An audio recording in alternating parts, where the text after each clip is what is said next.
intended for mature audiences. The views and opinions expressed are those of the panelists and do not reflect in any way those of the podcast partners, sponsors, or affiliates. Enjoy. Hi, this is Michael Buffer, and you're listening to the Voice of the People. Let's get ready for Boxing Voice. BoxingVoice.com. Dollar D Beyonce Productions. I must be the greatest. Let's get that done. I've been here before, and I know what it takes. It's hard work, dedication. BoxingVoice.com. Mayweather is PB. He's the best. Win, lose, or draw, we coming to fight. Can't nobody take that away from us. We're coming to fight. They do what they can, I do what I want. When you look at how he throws that left hook, it starts out really low. We're going to see what kind of counter. Oh, and the lefts and rights by Maidana. And it's all Marcos Maidana here. A lot of those punches off his shoulder. I think anybody out there listening or the key, anybody, you think that that's a dangerous deal to make. I think it's a perfect deal to make. BoxingVoice.com. 15 minutes. Can you be strong for 15 minutes? Can you? Listen, the concentration's leaving a little bit. Pick it up. Pick it up!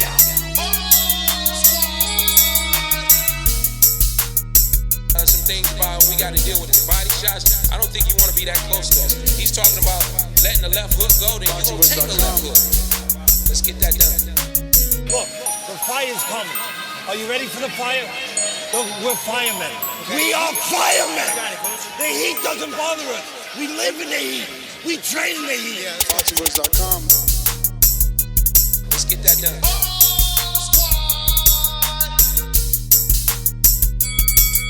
Danny, how much of the difference is it for you at this weight? You lost weight, man. Yeah, I'm working out. I lost like 35. Every fighter's a threat. Puerto Rico. Miguel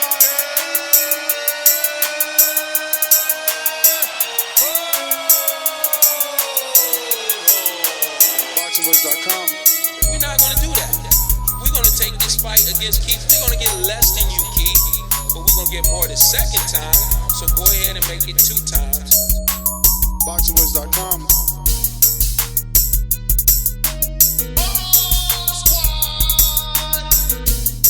My job is to focus on boxing, going out there and being the best that I can be. All right, you men, please my instructions. Protect yourselves at all times. Obey my commands. I want you to touch gloves now, man. Your boxer at the bell. Place to go.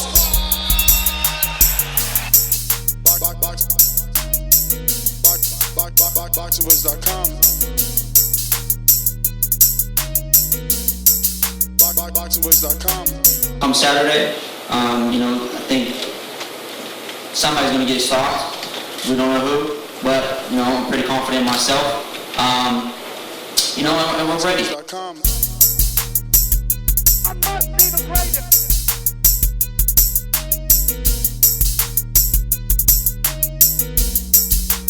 BoxingVoice.com. What up? Welcome back, ladies and gentlemen, to another edition of the Boxing Voice Radio. We are back, and we're going to be talking a lot of boxing. It is August the 2nd, and we will be discussing Manny Pacquiao, Conor McGregor. Conor puts out a cryptic tweet that indicates maybe he and Manny are next. And then Tyson letting us know he's going for the knockout. And we got a few other news and notes and big, hot button topics. But I want to thank everyone for joining us to another brand new episode, a Sunday episode. It's Crow Day, so there's a lot of crow to go around. I don't know if Mitty's going to be joining us with the list. He does have the list. He's got to check it twice, find out who picked it wrong or right. But yeah, man, this is the Voice of the People, where we give you the latest news, topics, and interviews before going out to the people. Let me introduce my co-host. It's just me and Doomsday rocking out. What's going on? Oh! It's that voice. It's that voice from across the pond. It's me, Coach Midi. What's up, man? What up, guys? I thought I was invisible, man. I see you looking at me saying, I don't know if Mida is gonna join Yo, us. is I'm that right here, man. I got so many windows open. Skype is buried there, but I see you now. What up, Champy? Alex, Doomsday, Lioness, how are you? Chip! Looks like the voice from across the pond is joining us. So yeah, the trio still stands. And yeah, broski, man, you know, when I saw the Pacquiao McGregor topic, I was just like, man, is Pacquiao McGregor gonna do bigger numbers than Mayweather? You know, is the Manny Pacquiao versus Mayweather saga continuing on who is to be the greatest of this era? And you know, leaving big numbers behind and having high numbers is one of the things that, you know, Floyd Mayweather prides himself on. So a fight like that could be fun. I think Pacquiao does what he does, man. You already know where I would go with. But I see other people don't want nothing with it. And Dana White had something to say about it. But yeah, Coach Mitty, what you think about that? Man, first of all, I'd like to say that Sunday is Crow Day. That's right. It feels good to be back on on one of like Sunday flagship shows where we can actually go through the normal format. But yeah, to go back on topic number one and Conor versus Manny Pacquiao. I don't know, man. Like, hey, those two guys have to do what they have to do to make money again. And hell yeah, Manny Pacquiao, like, kills him. Like, Manny Pacquiao is handling, people like Keith Thurman that was still like really good and in the top like 5 at 147.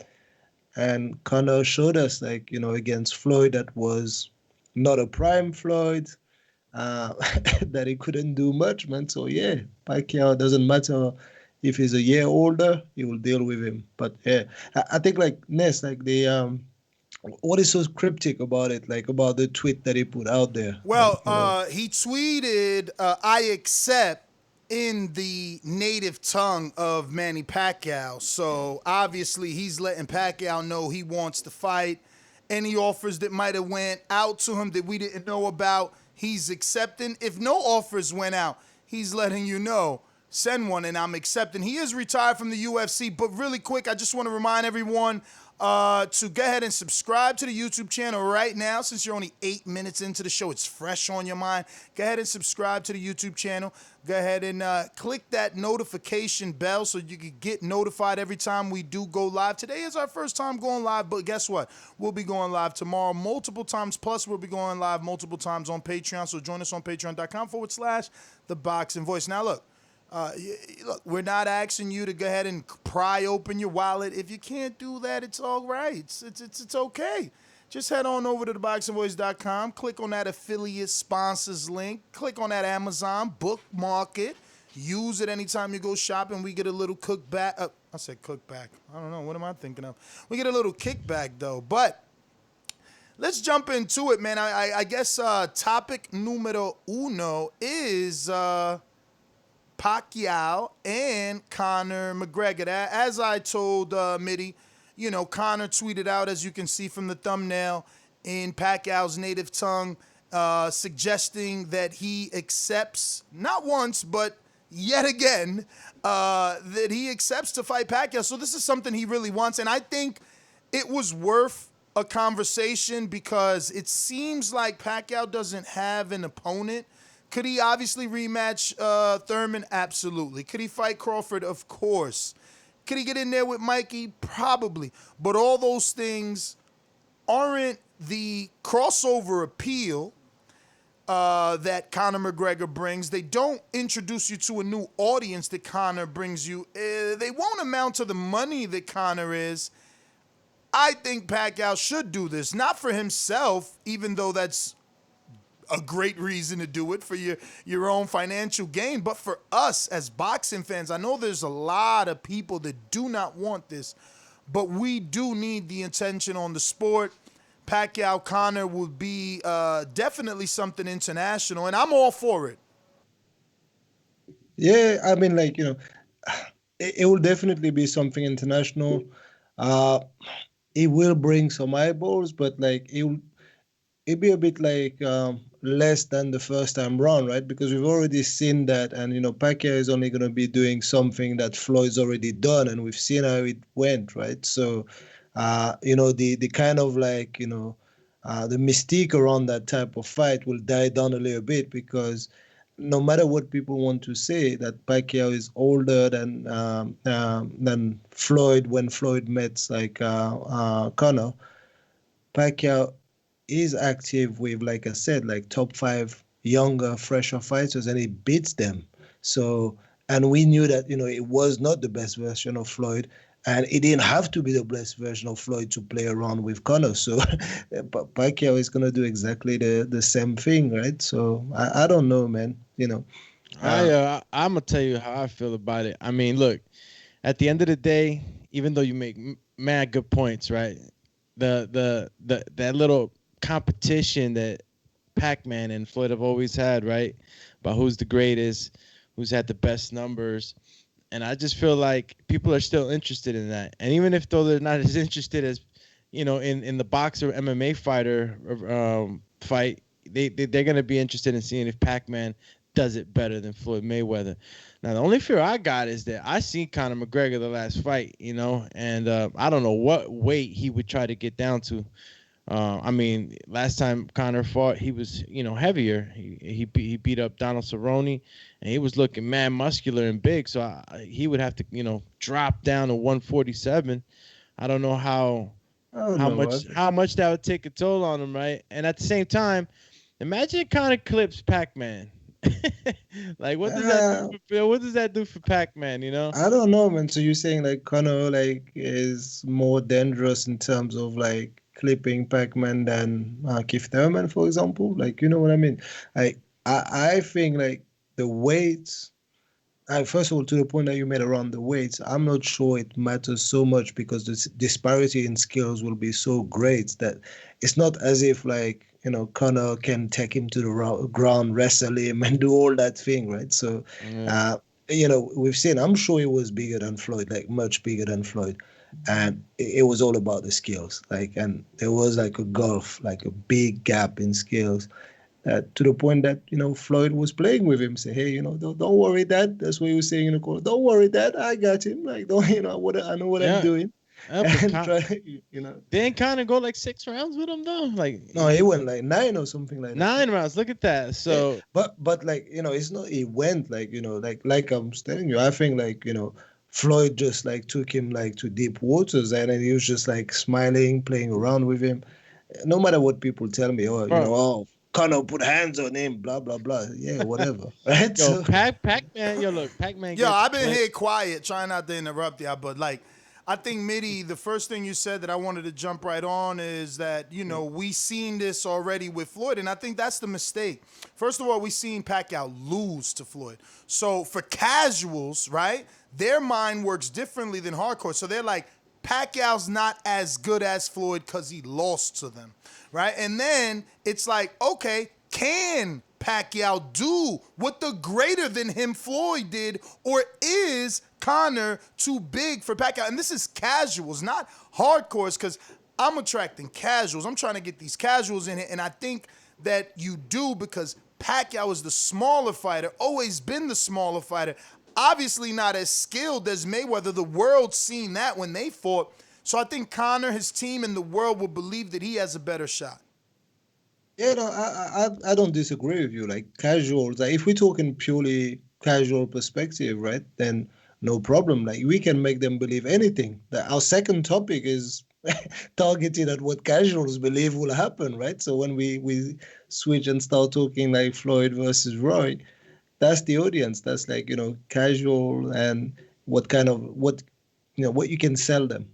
So I don't dispute that. I agree with you, but like we have to know better, right? And we have to tell them, like we have to tell them here that we know. Do you think McGregor is more dangerous now as a boxer than when Floyd Mayweather took him on? How? What has he done to be more dangerous as a boxer in between? No, I'm just saying he's been working on his boxing skills obviously since that fight, and he's always wanted to return. So I'm just saying, and just thought of that. I mean, is he a little more dangerous? Is he a little more practiced? I mean, he was under the lights against the biggest star. He's not really the type of guy that cracks under the lights. I mean, he took Mayweather all the way to the 10th round. So yeah, I mean, like he can handle big events. Like so, hey, he handled massive events on the UFC. He handled those guys. So pressure is never the problem. It's like being like an expert in one discipline. This is what boxers are like. So, they own their craft. Like, it's all about like knowing what you do, how you use your hand, how you use the distance, all in the boxing ring. Like, Conor had to focus like a lot on different aspects to the game because that's what UFC guys do. So they are good at a lot of things, but when it comes down to facing up with the top of the crop in boxing, those guys aren't good at boxing. They are elites. They are on a different level, and they will tell you, they will expose you when you get there in the ring with them because they say, hey, that's what I've been doing for 20 years. You've been doing it for 2 months or something like that, right? So that's the kind of disparity that, I'm trying to highlight there. Maybe I'm exaggerating things a bit, so I know people will Let jump me on ask that. you guys. That's what it is, man. Obviously, you got Sean Gibbons, you got Al Heyman, got in the career Manny Pacquiao. He signed to Al. He's like, come on, Al. You said you would try and get me the Mayweather fight. I mean, what's a better way to get you that Mayweather fight, Pacquiao, than to go through a common opponent? It's too many variables here that we can't just push to the side the way the Mitty wants to do it. And that's your hardcore brain work, and I get it. You're looking at this, you're like, this is not going to be entertaining. I don't want to pay for it. I don't even want to see the buildup. We know what it is. But for Pacquiao, who's at, back half of his career, trying to make the smart moves, is this a way for Pacquiao, or rather, is Pacquiao the road to Mayweather rematch for Conor? Or vice versa, guys? If Pacquiao gets in there and does $4 or $5 million with Conor, isn't Mayweather all of a sudden more, enticed into coming out? Because Pacquiao notoriously has never done the numbers that Mayweather has. But if somehow he gets back on that stage with this crossover fight, is he going to get what he finally wants in that Mayweather rematch? And this is what I was trying to say, man. Like that competition between the two still continues. And you're right, Ness. This could very well be that road that leads them to a fight. I mean, look, in the world where Manny loses, Floyd got to come back and make things right? That'll be a hell of a fight, right? Like, oh, Manny got to come back and get it back for us, Mayweather got to come back and get it back for us if he loses. If he don't lose, and Manny finishes him in 5 rounds, and it took Floyd up to the 10th, and Manny does it better, like, that's still there. Now who's winning? Who's winning that who's going to get the best, that title, the best of this era? And I think that would attract Mayweather into a fight. So when the Floyd versus Conor fight finished, ended, did you instantly think that, we could see a rematch sometime down the line? Did you think that, hey, that was like something that warrants a rematch there, the way that fight went? Which one? Floyd versus Conor. That didn't merit a rematch, but as a hardcore, I know that Pacquiao will win, so maybe beating Conor gets us the Pacquiao-Mayweather rematch. Oh, so you're not talking about the Floyd versus Conor rematch. You're talking about the Pacquiao-Mayweather rematch. Well, I'm talking both. Obviously, it's two different sides of the track. For Conor, he's looking at Pacquiao as a payday and obviously a way back to get to Floyd. And for Pacquiao, he's looking at Conor like a payday, but obviously an opportunity to do big pay-per-views and entice Floyd. Just business, but look, it's all good. I mean, that's just my opinion. I could be totally wrong. I was sent something here, and I guess we can, look at it, but it's pretty much talking about the same thing we are about the tweet. But it does have the president of Manny Pacquiao Promotions that says the two parties have not formally discussed the fight, though. And I quote, "I'm not positive what his most recent cryptic tweet was, but reading it through, it seems like he still has a lot of interest in getting in the ring with the senator," said Gibbons, referring to Pacquiao's political office in the Philippines. And I quote, Conor's retired at the moment from MMA, and he's probably just sitting around during this time, this pandemic time, looking for things to do and bored, and decided to restart the conversation. It looks like Gibbons said. And I further quote, "We'd love to get back into the ring in 2020. I'm just not sure it's going to be possible with the pandemic and not being able to have audiences and crowds," said Gibbons. "It's really kind of a fluid situation as you have to see what happens in the next month or two. It's news to me," said Gibbons. "You should probably contact Bob Arum to see what he's talking about." And that's in reference to Crawford. Like I said, anytime Bob says Pacquiao's fighting Crawford, you got to laugh when the manager just says, "I don't know what he's talking about."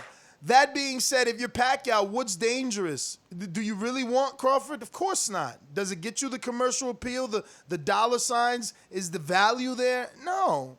Obviously you're gonna, get us happy, the hardcores, but, are you going to get what you need out of that fight? Now, as a hardcore, I believe that Mayweather should give him a rematch if somehow he can beat Bud.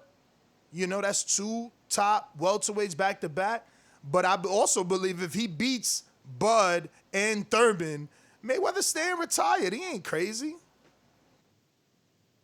I mean, I don't even know if we're disagreeing. We're not disagreeing, right? So it's the easier fight for Pacquiao. It's a lucrative fight for Pacquiao. But you're asking me for my opinion, right? So, I can't just, look at, the finances on the Pacquiao side, right? So he's not giving me a percentage of that, So I'm just looking at it as a fan, what I want to see in there as an interesting fight. Of course, you can't hate on another man making money.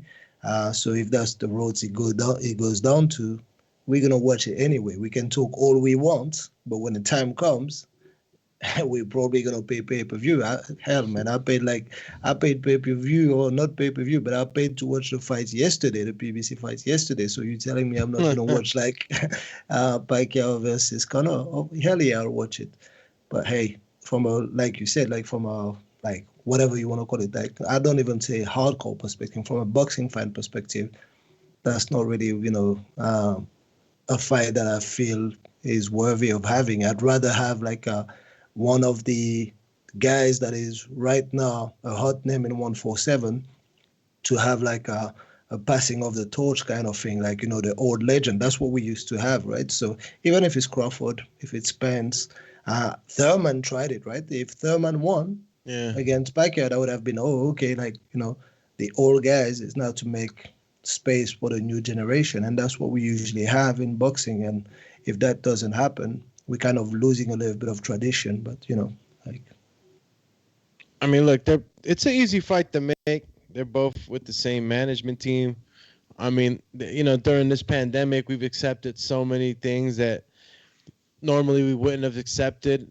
I mean, look, if this can happen and Manny's not fighting one of the guys that we want him to see, because the guys that we want him in there with, obviously, is Bud Crawford, Earl Spence wants that fight. All the guys want that fight. And as a boxing fan and hardcore fan, I could get that. I could understand that. I would rather see that to benefit the sport and the history of the sport and the purity of the sport. But I don't know, man. As of late, I've been able to accept a lot of other things that normally I wouldn't have accepted. I mean, look, come on, Coach. Let's remember, we accepted Logan Paul versus KSI, 2 YouTubers that did it real big, and set sort of like a formula, man. Because others have tried to do it, and even across the internet, people have tried to do things like that, and it's just that's where we're living at. And I say all that to say that, Conor McGregor versus Pacquiao is still going to be an entertainment. You said it. You'll buy it. It's not what you want to see as a hardcore, as a purist, but you'll buy it. And if somehow McGregor Pacquiao is a fight party. I won't watch that. I won't watch it alone. I want people to come over because it's a fight that casuals are interested in. You'll have girls at your house trying to watch this junk. I'm just keeping it real. Look, we don't have to dwell on it. We've been on it for 30 minutes. It's all good. I know it's not for us, but it's for them, and they matter too. And it's another win for boxing champs. It is. It is. Listen, you think it's a coincidence that Tyson is back? Tyson is doing well, especially at this age in his life. Obviously, he doesn't have the $300 million that he had once upon a time in the bank, but he's worth $3 million. He bought his, he literally bought that, that weed company from someone and then purchased like 47 acres or something like that, something crazy, and is creating it or created already the Tyson Ranch. I mean, like, he's doing this because he sees that people are still doing this. You know what I mean? So it's hard to put this passion, this love for a sport down, especially when you got guys, getting in the ring with tension in exhibitions for 10 million. Everybody looks at that. Pacquiao sees that. Tyson sees that. Evander. I watched the TMZ because we're going to be discussing Tyson earlier, and, George is like, oh, I'm worried for them. Tyson hit him back like, yo, was you worried when you went on your comeback tour? He said, yo, tell George I said thank you for being concerned. He didn't even get upset, and that's what I'm saying. He's in a different place, and everybody's trying to make a buck. I know I would buy Pacquiao McGregor. I know I would invite people to my house to watch it and, make it a fight party. But since we're talking, I guess, crazy boxing, time to talk some more crazy boxing. Canelo Alvarez, Edgar Berlanga. What you Canelo saying? Alvarez versus Edgar Berlanga. Who the fuck is that guy? Well, he's an up-and-coming Puerto Rican prospect. Look, it's funny, right? Because I'm pretty sure our African-American demographic is going to be upset, They're going to campaign for the Andres and the Charlos of the world. But this is the thing. Edgar is on Mike's Boxing. Max Kellerman doesn't have Charlo or Andre on there. You need to ask yourself, why? I don't even know why.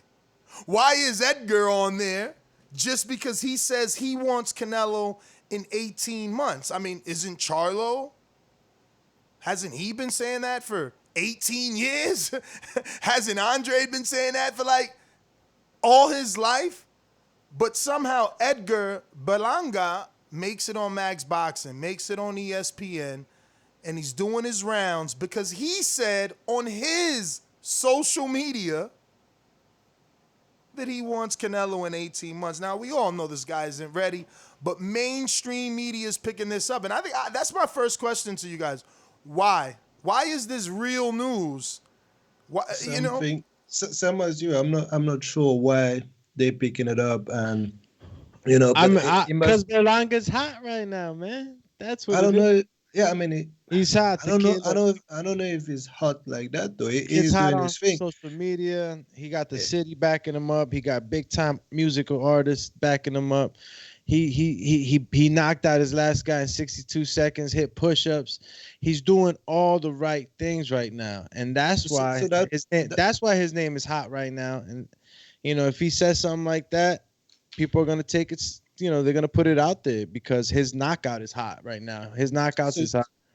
So you're saying he's winning that kind of battle in the marketing room. Whoever is in charge of his public image and all those things are the ones to take like the credit for him in the ring too, though.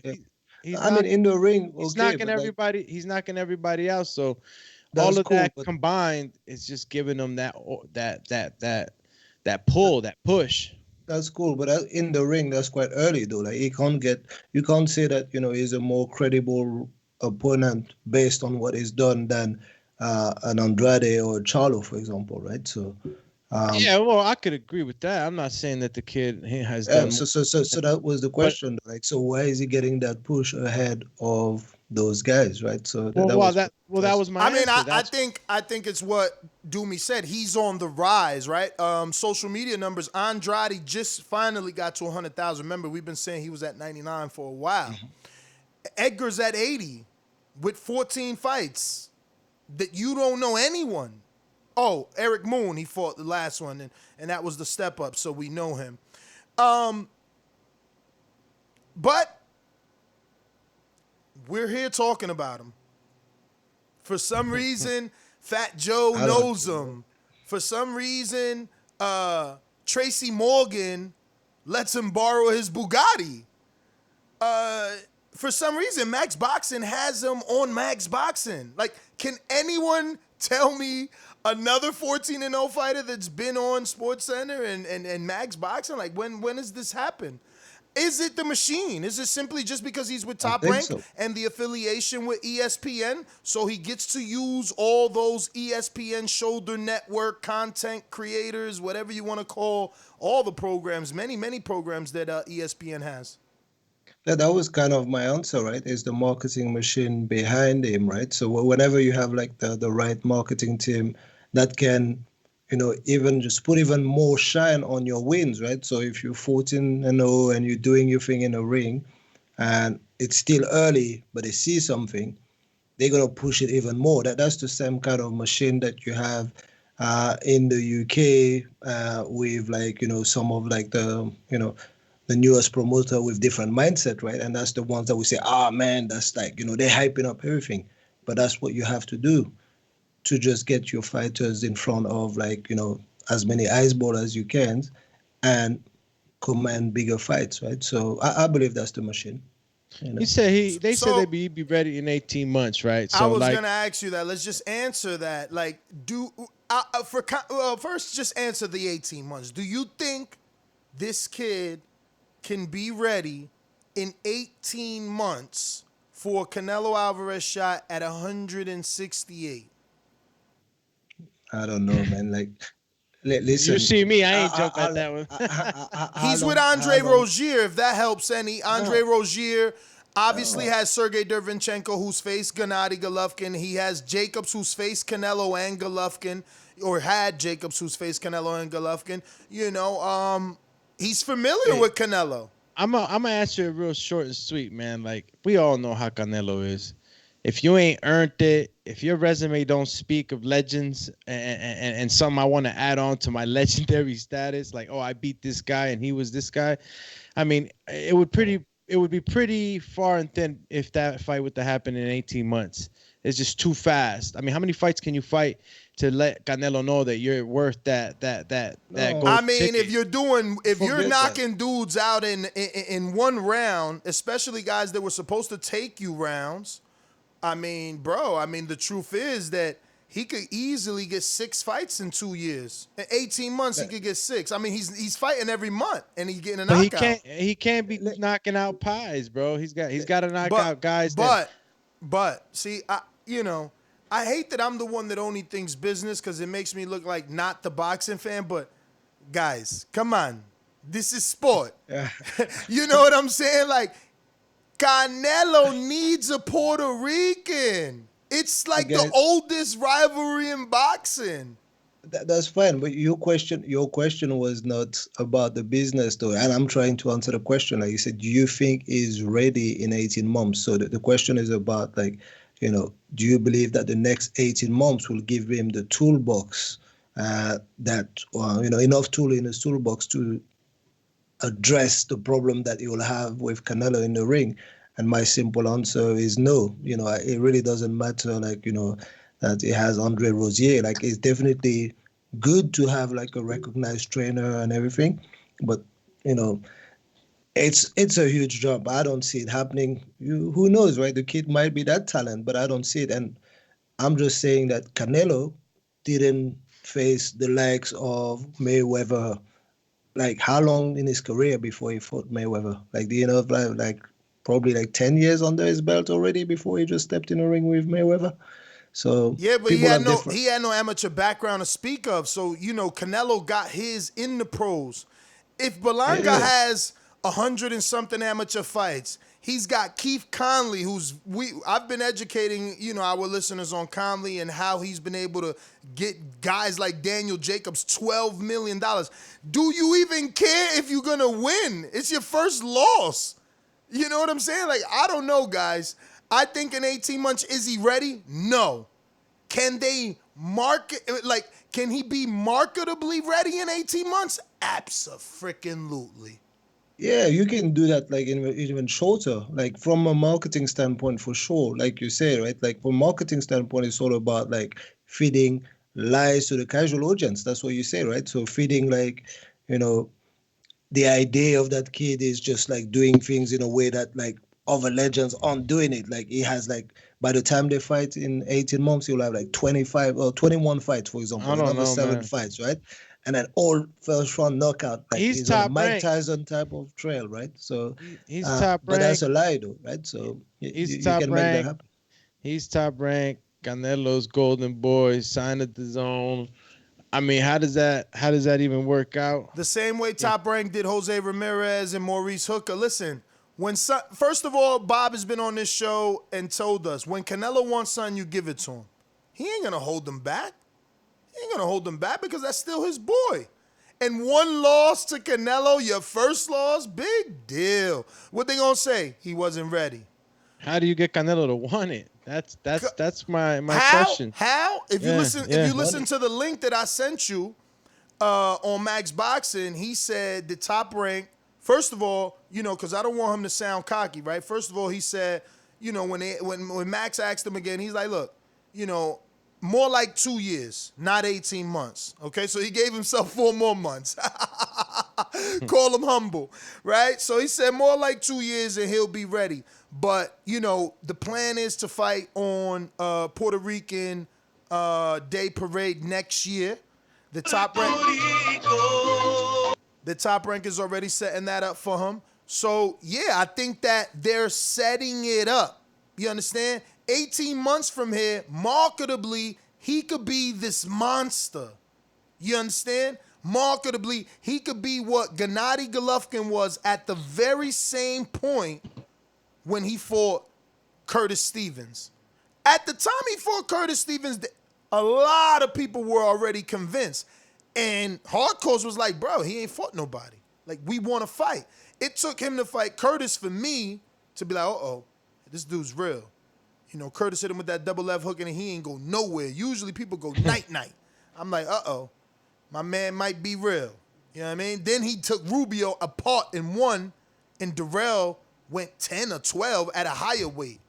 You understand? So, you know, they can get him the right fights. Like, look, we had Bruce Champlin. He said Terry Arnold Johnson, not yet. Not yet. So, I don't know where Berlanga goes because he's talking like he wants to be rushed like a Shakur, like a Lomachenko, like a Rigondeaux. You know, there are fights. Like, we can't act like 18 months. Oh, no.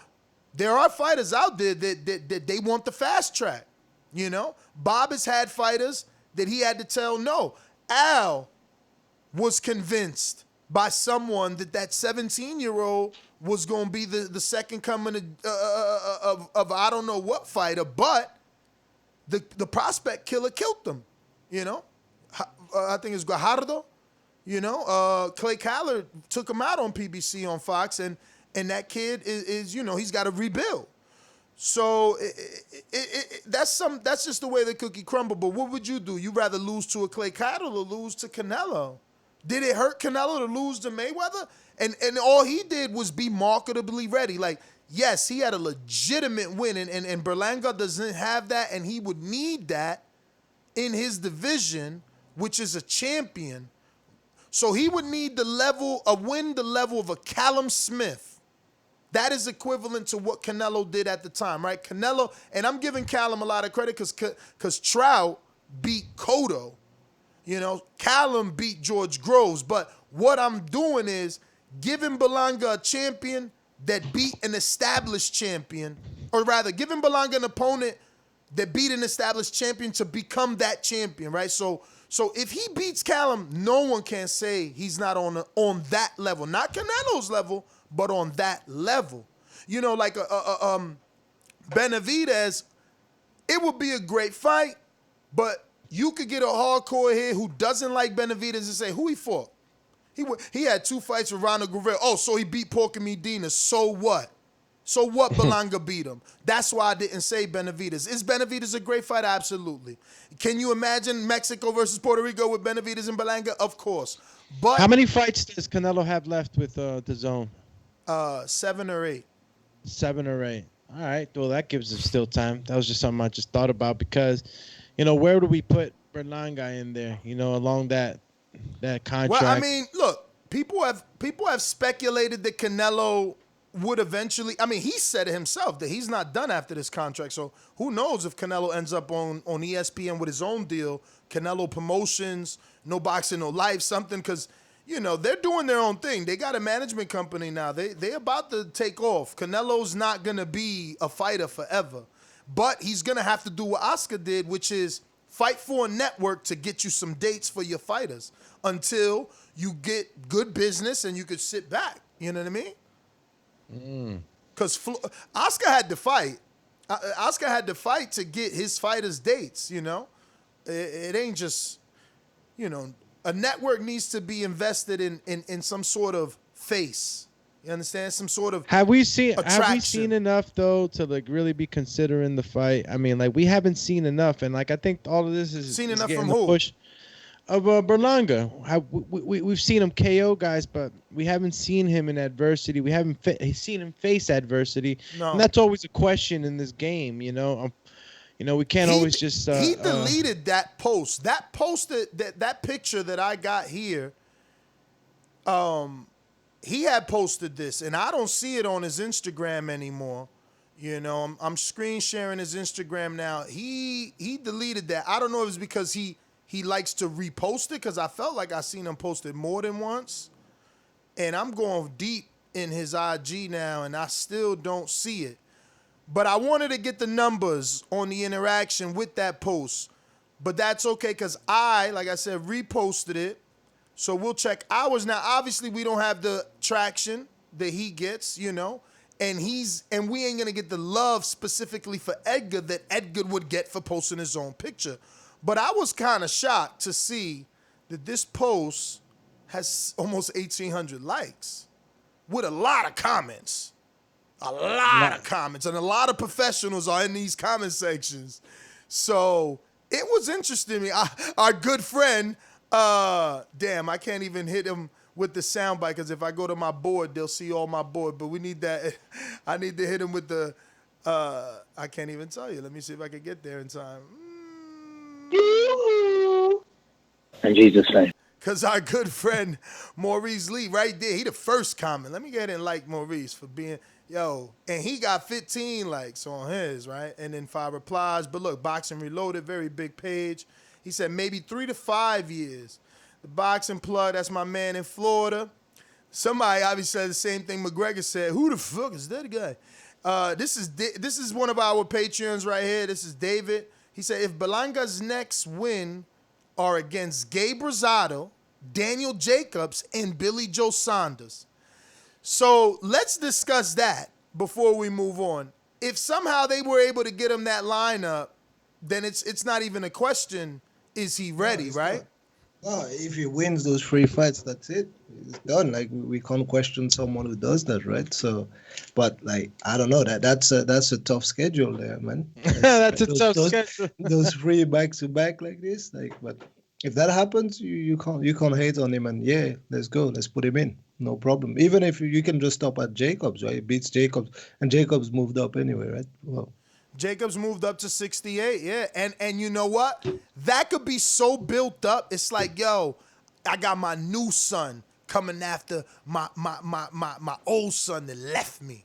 You know what I mean? It's like, I know how to beat Daniel. You got to sit Andre down, do a lot of interviews, back in the gym with the lights off, just one light over him. He's on the stool, and he's like, yeah, I know how to beat Daniel. He should have never left me. He knows I know. I've been with him since he was a boy. I changed his diaper. That's what we want. That's how you build up that Edgar Berlanga and Daniel Jacobs fight. But I would like Berlanga Chavez. Bob Arum should get Chavez. You still got Chavez in the mix. brother, if he beats Edgar Berlanga beats Chavez today, next fight, Mexico will call for Canelo. That's what he needs. A Puerto Rican beating the brakes off Chavez. Oh man.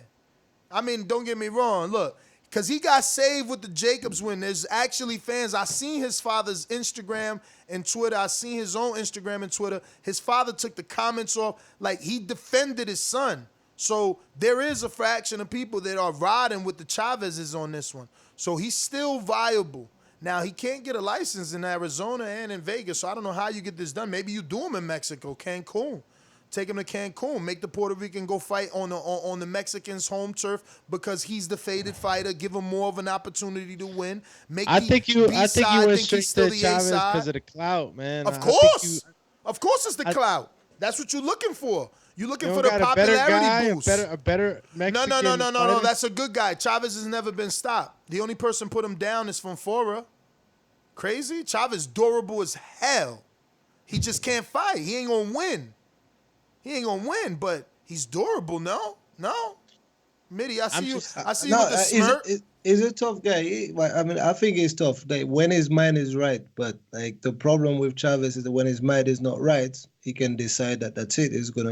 He's done after a few rounds, right? So like he did with like Jacobs and all that. So I've seen him in fights where yes, he had to dig deep, and people like always question him as a fighter. And like the Fonfara fight that you mentioned, I believe like the Andy Lee fight, so.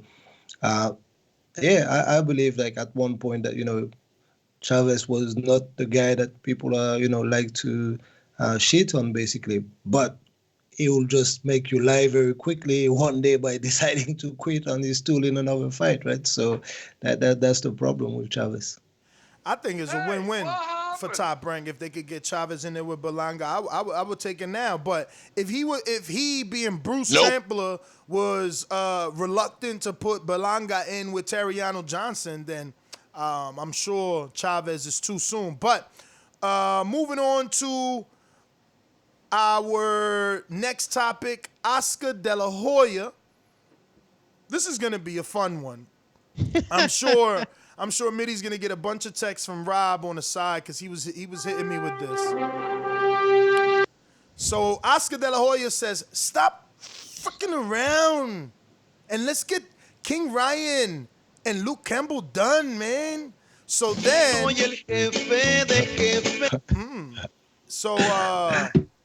so then we got Eddie who responded. So let me see. I don't want to blow your ears. Let me drop this up in here.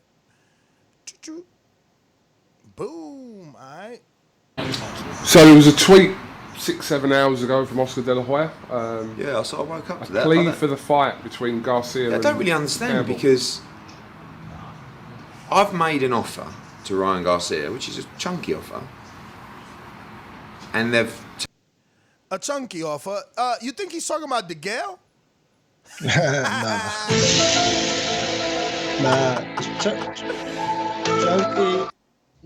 Chunky is enjoying life right now. He's enjoying retirement, so definitely it wasn't a DeGale offer. It was like a sizable offer. Chunky like a lot. Like a chunky chocolate bar. Okay. I thought he was talking about chunky James DeGale. I'm like, damn, about to give Ryan that fight. He said he gave him the stack, the fat stack. That's what he's saying. All right, let's see. Turned it down, which is fine, and they've asked for more money than I want to pay. But they can make an offer as well. Like, we've both got a contract with Dazn. They can stage Garcia Campbell on their show, or we can. Actually, for us, it's outside of our original plan from... I got to break the audio every now and then because obviously credit to IFL, but I don't want them getting mad. And also, I just got a problem with that. I feel like, can he really stage it, Mitty? How would he get Ryan to the UK? I mean, Fight Camp is in the UK. Maybe he's saying it doesn't have to be in the UK. I don't know, right? Like, so I really don't know what he's saying. He's saying that it can be anywhere. If you decide to have like a Golden Ball promotion, it won't be a UK fight, right? So, and he's gonna go to Perth bid anyway, right? So that's where they'll decide all those stuff, right? So September and December, so it's a bit more difficult, but we can do it, no problem. But I don't I don't know. I don't know what the message is behind that tweet, really. Because it wasn't aimed at you. No, I don't think it was a pop at me, but... No, not a pop, but it wasn't a pop. Pop at me. It's like yo, we say, yo, he took a shot. No. Obviously, I get it. But we say shot, y'all say pop. I get it. Like, you want to get popped? Yeah. It's not a pop at me.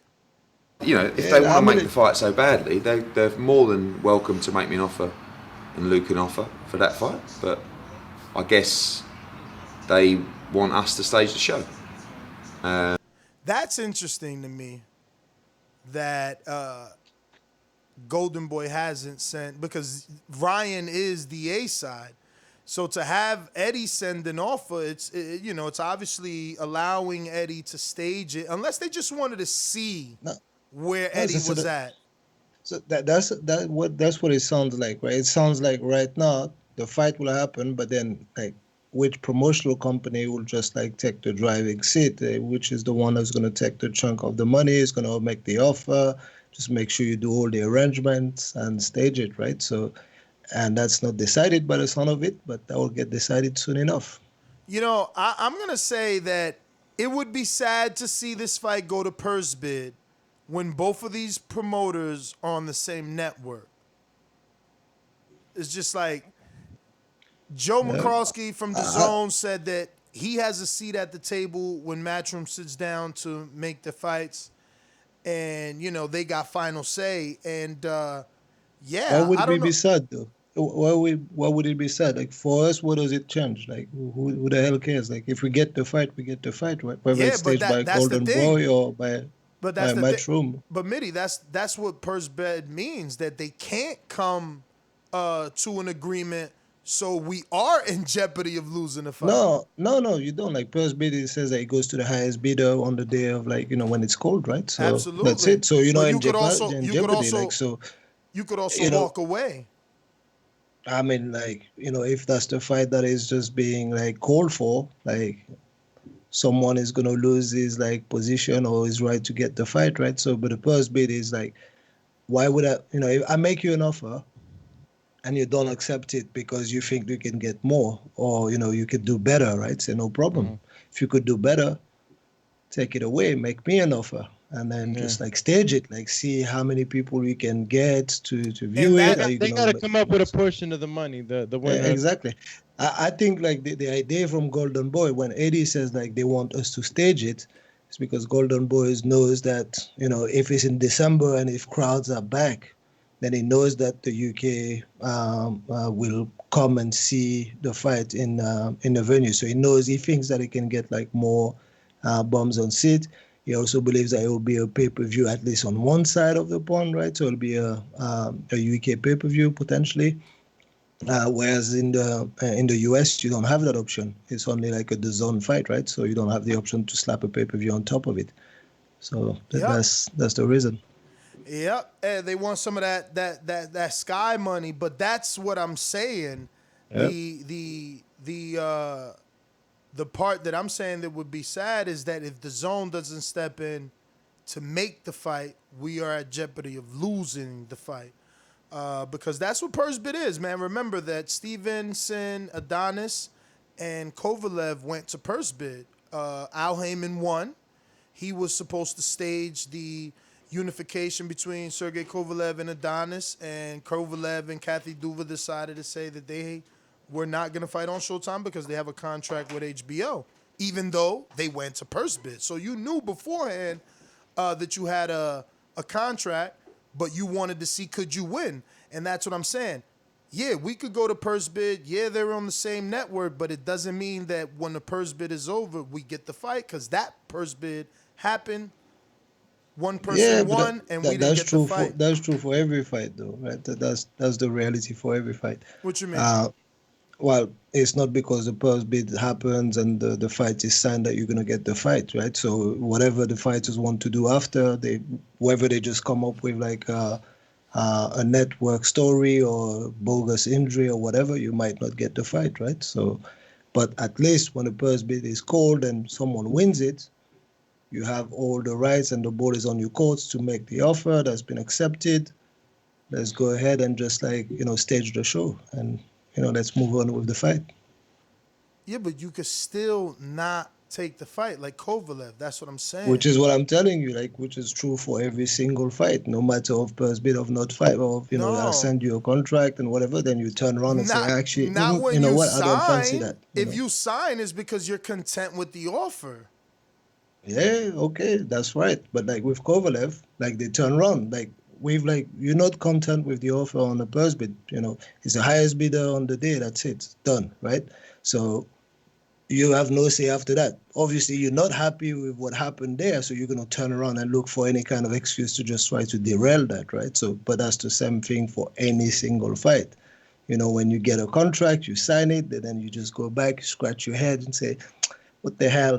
We're not getting the better, the better deal or the deal that we thought we were getting. Let's find a way to pull out of that fight, right? So, and that's what Kovalev did.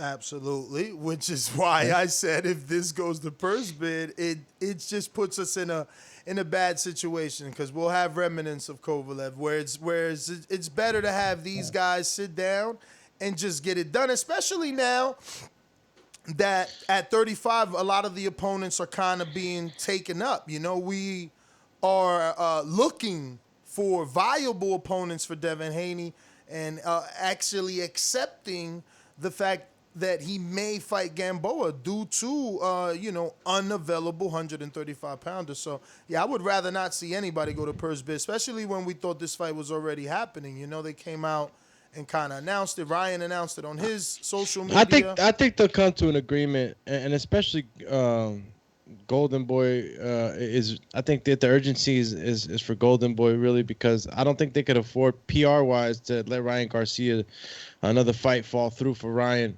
It'll look bad, man. It'll look real bad, and But Mitty actually made a lot of sense. I came into this topic not knowing why Golden Boy was allowing Eddie to make them offers, but it makes sense. He's right. Over here, Luke Campbell is just a DAZN fight. That's all it is. That's why Vasil went over there, because they could get Sky Sports pay-per-view. So it's an extra check. So now I get why Eddie is, Oscar is allowing offers to come in now. Turning it down without opening up the lines of communication strikes me as odd, because if ultimately the goal is to stage the fight over there so you can get that extra revenue stream, you should I don't know, stay friendly. You know what I mean? Rather than reject an offer, go silent, and be forced to go to purse, because now ultimately you're not going to get what you want. In America, that's not a pay-per-view. In America, you probably can't get the same amount of audience. That was really good, Mitty. I didn't even think of that. No wonder. But that's how it works, and that's the thing with every single fight. Every single fight can go into that scenario, right? So you have a fight that is called by the WBC, for example. Let's say Dumi has to fight Ness by, I don't know, January, right?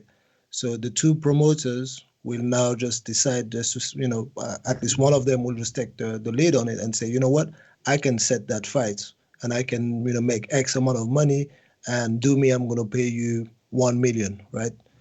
Do you accept that offer?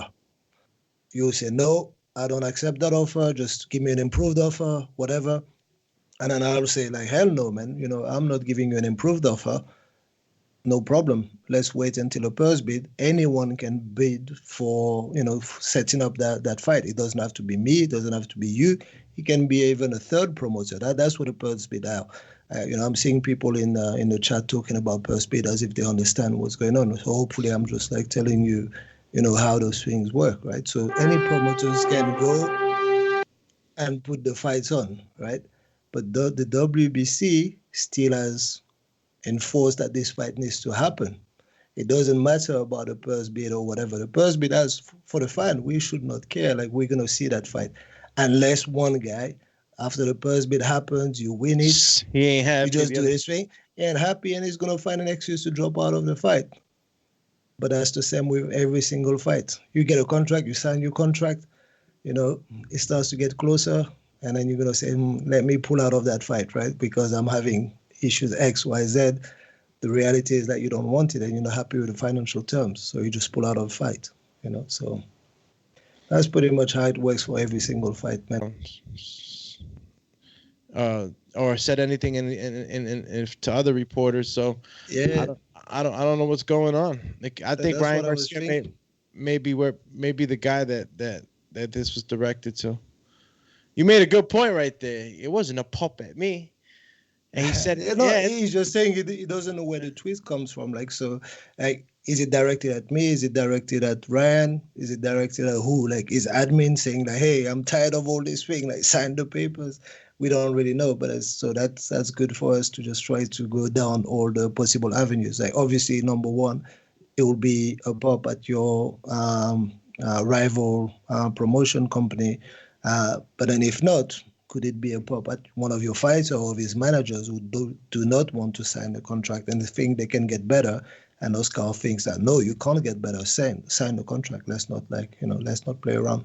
But Ryan's still posting. He's still posting like the fight's gonna happen. you got Ryan Garcia versus Luke Campbell. I think it will happen. I think it will happen. And by the way, all those purpose bid conversation, like they go down to the wire most of the time. It's all like a strategy to get like the best deal you can. You don't ever accept the first offer. You drag on the negotiation until the very last minute.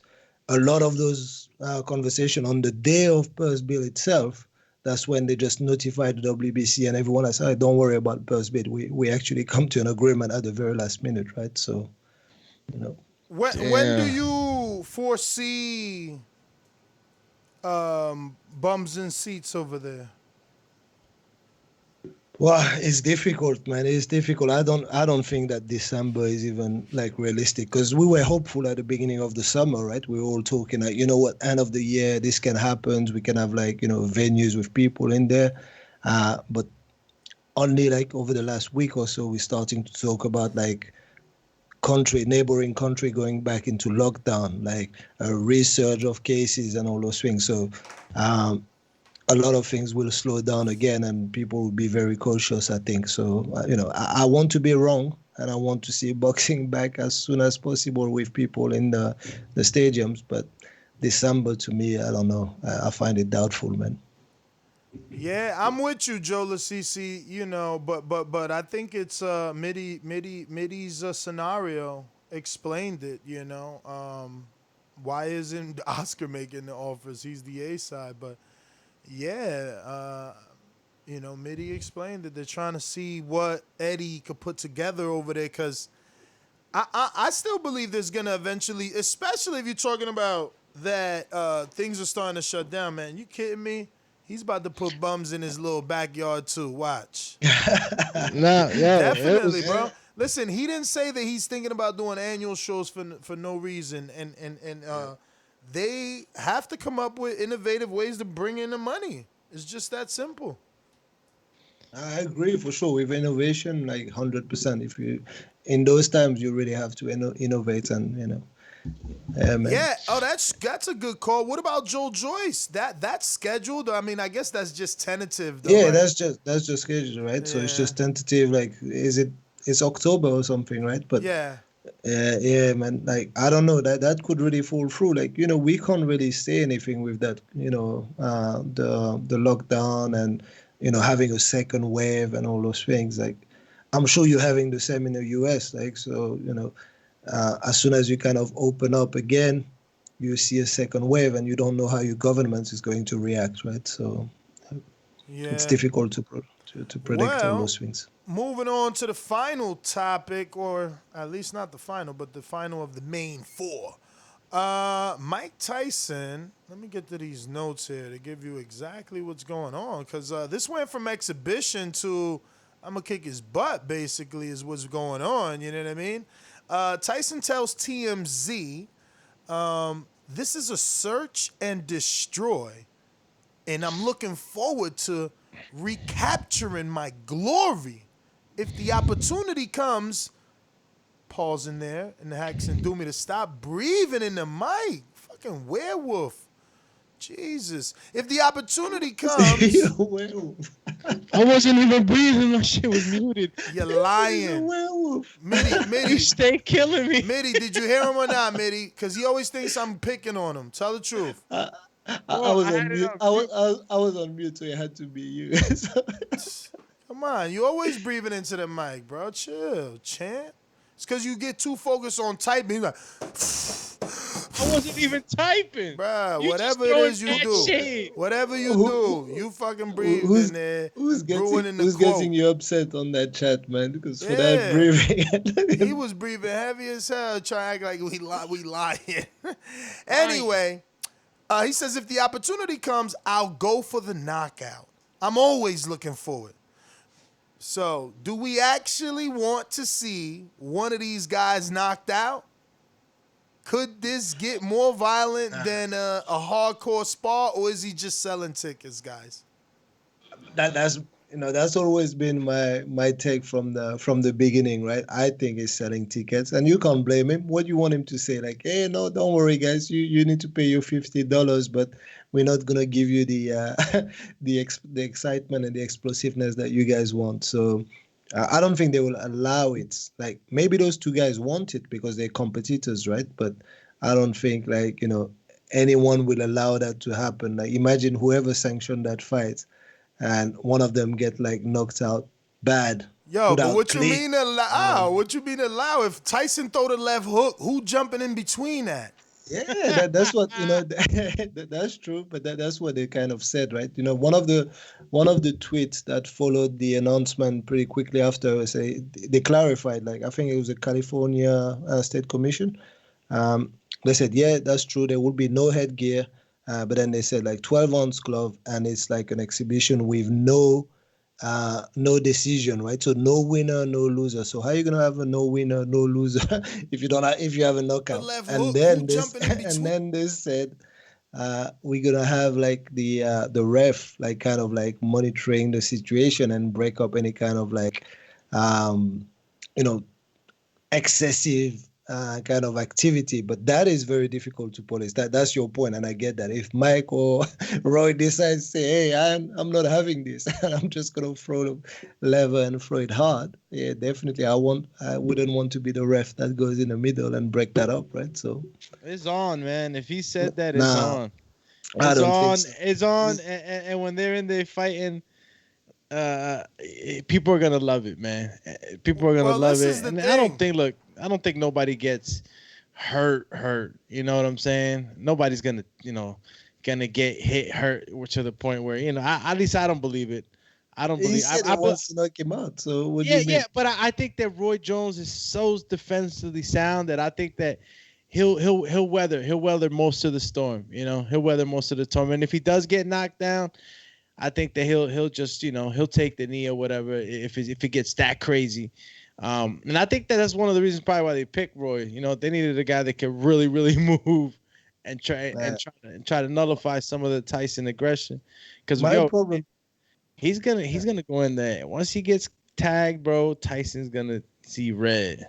Yeah, that's the thing. They're competitors, right? And that's what we think. At least I think. But, like, I don't know. My problem initially with the no decision thing was that who is going to pay $50 to watch, like, an exhibition without even seeing a winner being announced? But then I understood. They said, like, you're not just paying $50 for that fight. There'll be concerts or whatever, like, music stars that they decide to bring, and for the whole show. And so the people, the casual audience that they will attract, probably paying for that whole thing as well, and as well as seeing Mike and Roy, obviously. But I still find it hard to wrap my head around the concept of not having a winner, and then you have to listen to Mike trying to tell you that he wants to knock him out. So I can't reconcile the two. You can't knock someone out and say you're not the winner, right? So, Yeah, man. The video is 15 hours ago. It already got close to 500,000 views. So he gonna have to live up to them words. Do you think? Not because Roy could get knocked out. We know that. But does Mike still got it to knock out Roy? Because at least Roy, he been fighting. He been fighting. Yeah. Mike ain't been in the ring in 15 years. Man, I told you my opinion before, right? That was my opinion about the fight before. I told you that he hasn't been in a ring for 15 years competitively. The last time he's been in the ring as well, all those 15 years ago, he told you, man, I ain't got it in me anymore. I don't love this job. His interview was like heartbreaking, basically. And that wasn't even a Mike that was close to the shadow of the Mike that we know. So forget the 15 years. You haven't seen the best version of Mike for 20 years, 25 years. You know what I mean? So, yeah, man, I don't know. But if you're asking me, can he still knock someone out? I wouldn't want to be the guy who's just like goes in there and try to put him to the test. I'm sure he can knock me out clean, right? So, but I'm not Roy Jones at the same time, man. I think we're going to see a competitive quote-unquote exhibition match. It's 8-rounder, Mitty. Like, Yeah. That's a lot of rounds, and that's a lot of rounds for people to hit each other. So I'm pretty sure. Yeah. You go ahead, say it. Oh, I mean, after 5 rounds, I really think that the spectacle will be sad in the event, right? Because like I told you, like we want to see Mike, real Mike. We want to see Roy that made me think that wow, you can do anything in the ring. And then I'll see two old men like stumbling, or just not throwing with like the same intensity like I've seen in the past. And I don't know, man. Like as a purist, like it's a sad spectacle, and it's a long time, like you said. Do we see Roy? Someone said that Roy has had 22 fights since Mike's retirement. I'm telling you. It's a lot. Do we see Roy playing around with Mike Tyson in there? Do we see him be too Hell slick no. and not getting hit at all? Do we see You Mike Tyson getting embarrassed? You crazy. Tyson definitely going to at least put a hand on him. I would hope. Listen, and that whole Mitty thing about, he said he ain't got it no more. Yeah, that was back then. He was in a totally different place, man. He's different. He's married now. He done had kids. He done got rich again. Like, he's Mike again. Dog, That's when cool. you low, I want to believe all this. when you low, you gonna say some dark shit, I want to believe all this, but like I said, like it's the laws of like physics, man, and and this is life. We don't get younger; we get older as the year go past, man, So I don't know, but some would say that Roy got 22 fights of damage of like wear and tear where Mike, he's been out chilling.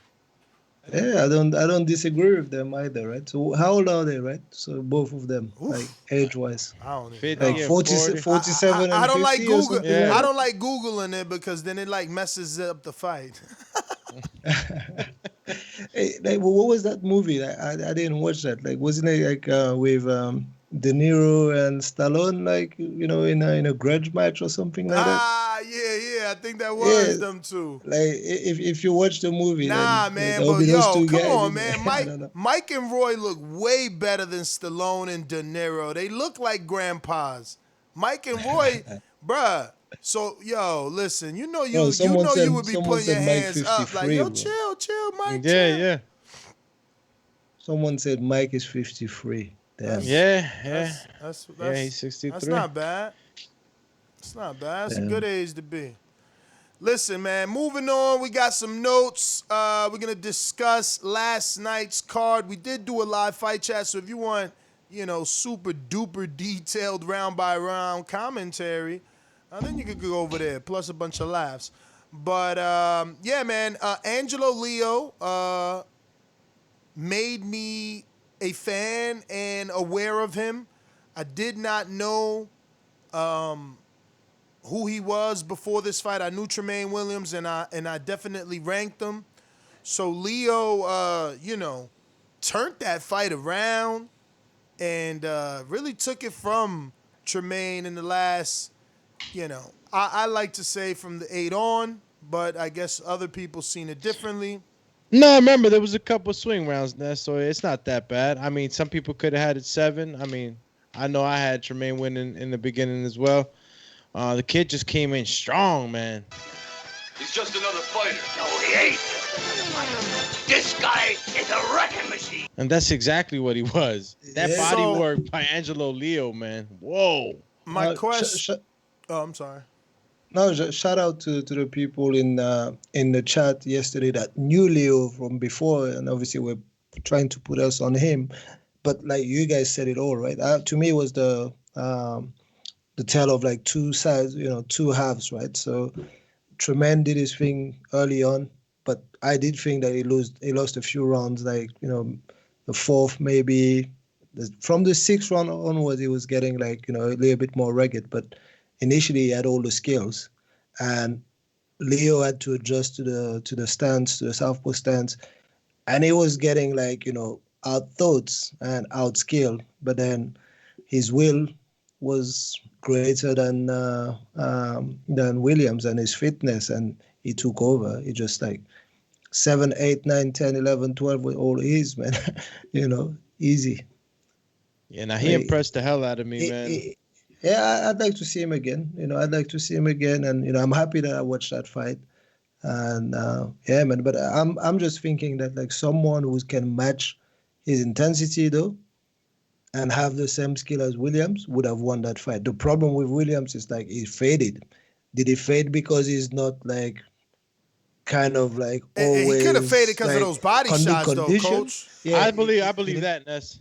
yeah, that's what I can believe that because of the work he was doing. But is it like the type of fighters that usually fade, or is it just like hey, he couldn't handle like Leo's physicality, right? And that kid just definitely. But also mentally, I think that Leo must be very strong mentally also, because when you're the young fighter going in there wanting to prove something, and then the first 3-4 rounds don't turn out like you thought they would turn out, and you have to just make a lot of adjustments, and you're getting caught, and you don't get a lot of success, you can get discouraged very quickly. But he never got discouraged. He just like kept coming. So yeah, that's good, man.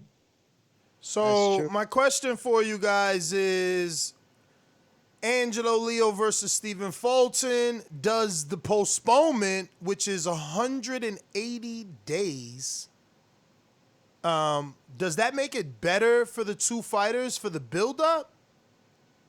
I think it makes it better for Leo, at least from my perspective, because I want to see him again. I would not even have like said, hey, I want to see that guy before, but now I do want to see him, and I'll tune in for that fight against Fulton. But I just don't know what we're gonna get, because I didn't know, I hadn't seen Fulton either, 180 days, what? That he has to be out of fighting, or that's the time in between that he needs to take before the next fight to rearrange that fight. I think 180 days to rearrange the fight that has fallen through due to Fulton like dropping out. But why is it that long though? Yeah, that's what I want to know. Because it dropped out because of COVID, right? So is there like a quarantine moment that Stephen has to go through? Like, I mean, Michaela came back pretty quick.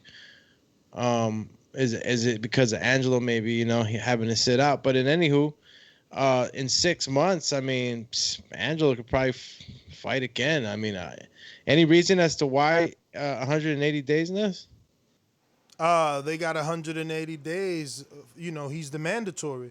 They could make it sooner, but Angelo won, and he got 180. If his promoter could get him another fight in between, he's able to do that, because Fulton is his mandatory, but the fight got to take place, from what they said on the telecast, in 180 days.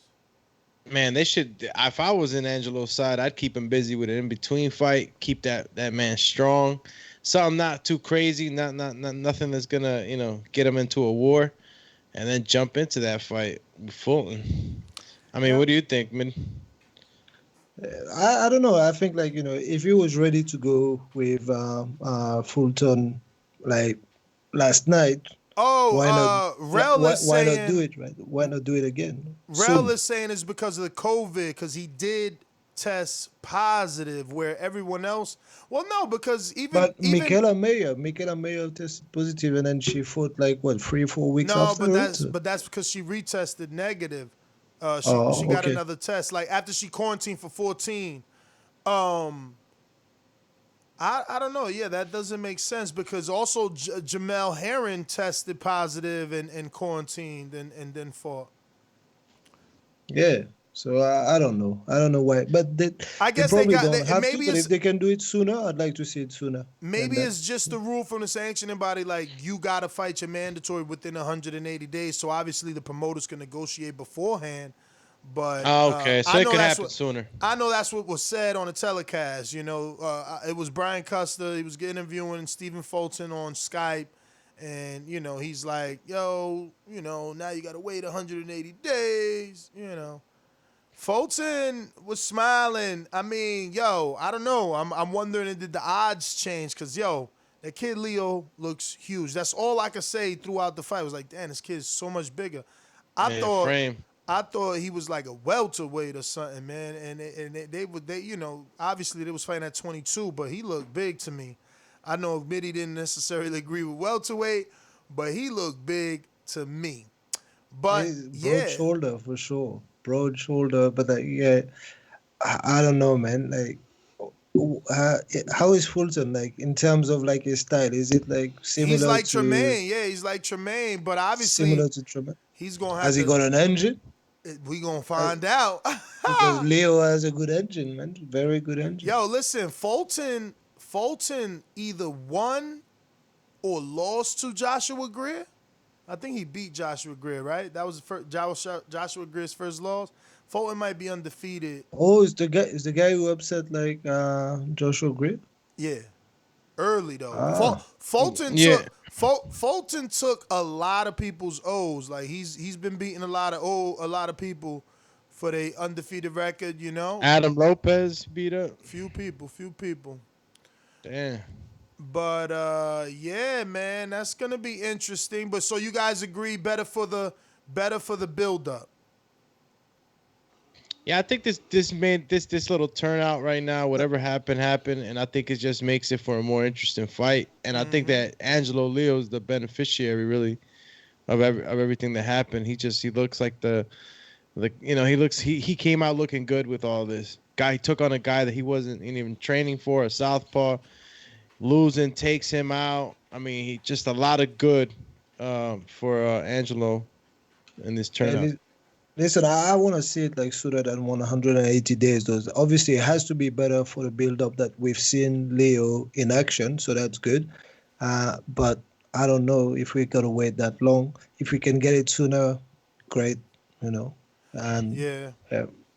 So I wanted to bring up Jermell Charlo, who commented on last night's fight with Joseph George versus. Oh yes, Marco Escudero. Escuderos. Yeah. Wow. That was serious. That was My a man serious ended up as a KO. meme. Yes. So Jermell, you know they got Lions Only Promotions. He tweeted out last night while the fight was happening. He said, "We want Joe George with us. Been knowing kid for years from Houston." Then he tweeted out another one and said, "We can make him better. I'm down." Oh, excuse me. He said, "We can make dude better. I'm down." And then Mark Ortega, who's a journalist, quote tweeted Jermell Charlo, filling in the blanks, and Charlo retweeted it, which is confirmation that he agrees with what Mark Ortega said, which is as followed. Charlo presumably talking about fellow Houston native Joe George, who just scored a crushing KO of Marcos Escudero in Showtime opener. So I think that's great news for George if he follows up and actually takes the invite. I didn't see anyone notable in his corner, and that's okay. He could bring his trainer. I'm not saying get rid of your trainer. But Charlos have their own facility. Ronnie also has his own facility. And why did I say the two? Because obviously, you know, Jermell does not train with Jamal. You know, Jermell trains with Earl in a different part of Texas. But if he signed to Lions Only, he will be able to use the very huge facility of the Charlo brothers. And obviously, he would be called in for sparring for both Jermell and Jamal. and then be able to use the Plex facility where Jamal trains at, that is Ronnie Shields, it could just mean good things. Like, you know, some people might say, oh, he got to this point without those guys, blah, blah, blah. But we all seen him looking tired. We all know that was a come from behind win. If you like this guy, you want this for this guy. Why? Because iron sharpens iron, and this will, look, I had the same energy when Andy was looking for a trainer, and I wanted him to go to Canelo. It's only going to make Joseph George more popular and a better fighter. Well, listen, me, I like that from Charlo specifically, like, because, like, you know, helping out like fighters that, you know, grew up, like, you know, in at least in the same city or in the same, like, you know, area as you. It's like, it's always good to see that. And I mean, like, identifying talent is good too. To people who say that, oh, you know, he got there, you know, without them. Hey, man, like, you know, that's true, but you always have to have, like, you know, and the next step, right? And what's got you there would not necessarily get you to the next step. Sometimes you have to just, like, you know, bringing some outside help, some people with like a bit more contact, maybe like bigger names. And yeah, man, so, you know, I like that. And I like his patience, George, yesterday, because like he was losing, like from what I saw. I think I tuned in from round 2 or 3 onwards. He was losing, but he was patient and he found the right shot. So he has some pop, definitely, you know, in his. You're right. Shots, right. And look, yeah. I think that. I mean, look, they have Lions Promotions, right? Or the Charlos have their Lions own promotion. Lions only promotions. Yeah. And they're probably looking for you know, George to be under that banner. And also a guy like Joe George, man. I mean, Mitty you was talking about it. He was patient, but the word I was going to use was durable, man. He was very, very durable. He was taking shots.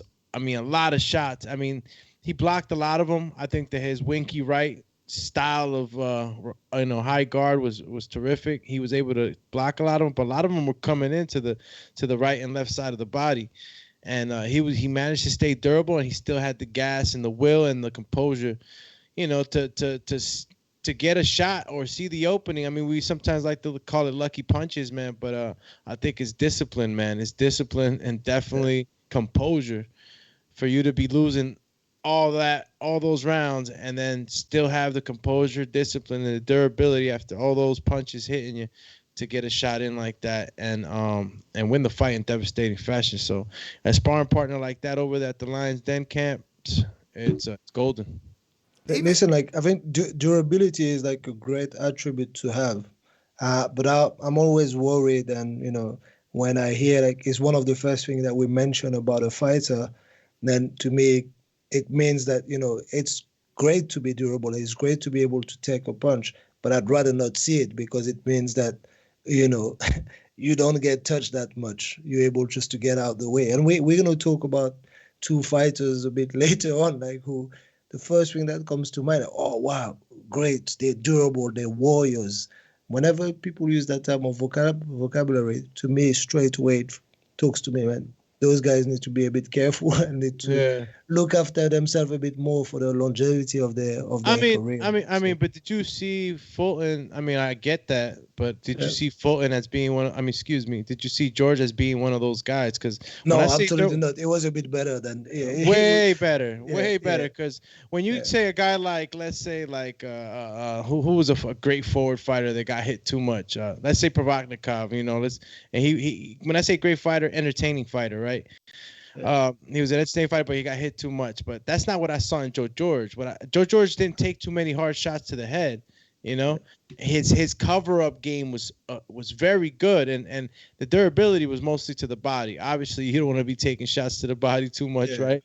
When I say, like, you know, way better, also like way better, I don't mean like way better like in terms of, oh, they're much better fighter, and I'm just saying way more like responsible, right? So you have to be responsible with your defense, and like it's not because you can take a great shot that it's a good idea just to take shots because you can, right? So, you know what I mean? Like so. At times, I really thought that he was just, trying to get his tank back up to full, man. Because he looked gas, man. He looked gas, and that's why Charlo specifically said we can make dude better. Can make it better. Yeah. You know, let's not act like he was looking like he was losing that fight. He was being outworked. He came from behind. He came from behind with a nice loopy uppercut. Actually, it wasn't a loopy. It was that inside left one. It was tight. Yeah, it was nice tight. Like, I thought at first it was the right. It was from the lead. Yeah, it was from the left. And he just like slipped and then just came with Leo short uppercut. Crazy. But listen, they were about to rob him anyway. The guy got a knockdown just before the round before. Oh yeah, we forgot got about a knockdown. Yeah. And then they said, no, it's a slip. That was a clear punch. Yo, there was a little bit of a push there, but that was a punch. How does that work? I thought we had like replay or like check it. Yeah, but it's up to the commission to implement it. You know, that's why that day with Charlie Edwards, Mauricio stood up because he's like, wait a minute, they about to rob this dude. And he stood up for Charlie Edwards and saved Charlie Edwards' life. Charlie Edwards after that kept his belt vacated and was like, "I'm out." Martinez is too much of a problem. He said, "I'm going to the next way." Didn't he even go to a different promoter too? He now signed to Frank Warren. Bro, my man crossed the streets like, "You never gonna put me in that Martinez fight again." That's the problem. That's because Eddie signed like Martinez, right? So Eddie signed Martinez, and Eddie's pushing Martinez, and Eddie was telling him, "Yo, are you gonna take that rematch or what?" And he said, "No," but I said, "You have to take it." I said, "Okay, cool, I'm going." Oh wow, Eddie said you have to, because I seen an interview where Eddie said, "No, I want Charlie to move up." He wanted Charlie to vacate. Come on, Eddie is not gonna come out and out him and stuff like that. I want you to move up. You're gonna say no to that, and you're gonna go with Frank Warren and move up anyway. Come on, man. He was telling him to sign that fight, man. Martinez is your rematch. Let's go. Damn. Edwards said, "I'm out of here." He's trying to force me. I hear you. Listen, I don't know. I think our YouTube is broken, because we haven't gotten one super chat and it's like 2 hours. I mean, now look, I'm not asking for money. I'm just saying it must be broke. And then we got like 600 people watching and there's only like 100 thumbs up. I think it's something wrong. I mean, there has to be. We need the ultra combo, that thumbs up button. Let's go, champs. I'm like, how is it almost 600 people with only 100 thumbs up? And how we here for 2 hours? We have, no super chat. So I say, yes, something's got to be broken. Let's go, champ, because like Mike Tyson, I think my back is broken from being on. But my back is what he said. He said it's spinal. It's spinal. So it's spinal. Let's obviously bring up the cheese and the egg. Yo, you missed one fight like that. Bates and Alim, innit? On the PBC camp. True. I mean, it wasn't that memorable. Aleem got the win. Hopefully we get to see him again and he looks better the next time. But it wasn't memorable. His outfit was more memorable than the fight. I agree with you. I think it was probably the less entertaining fight of all. And by the way, you need to serve as crow for the Tremaine and Escudero speak. I think Mario is the only one that picked George. Mario and DBX, as well. Shout out to DBX. Yeah, man. Of what?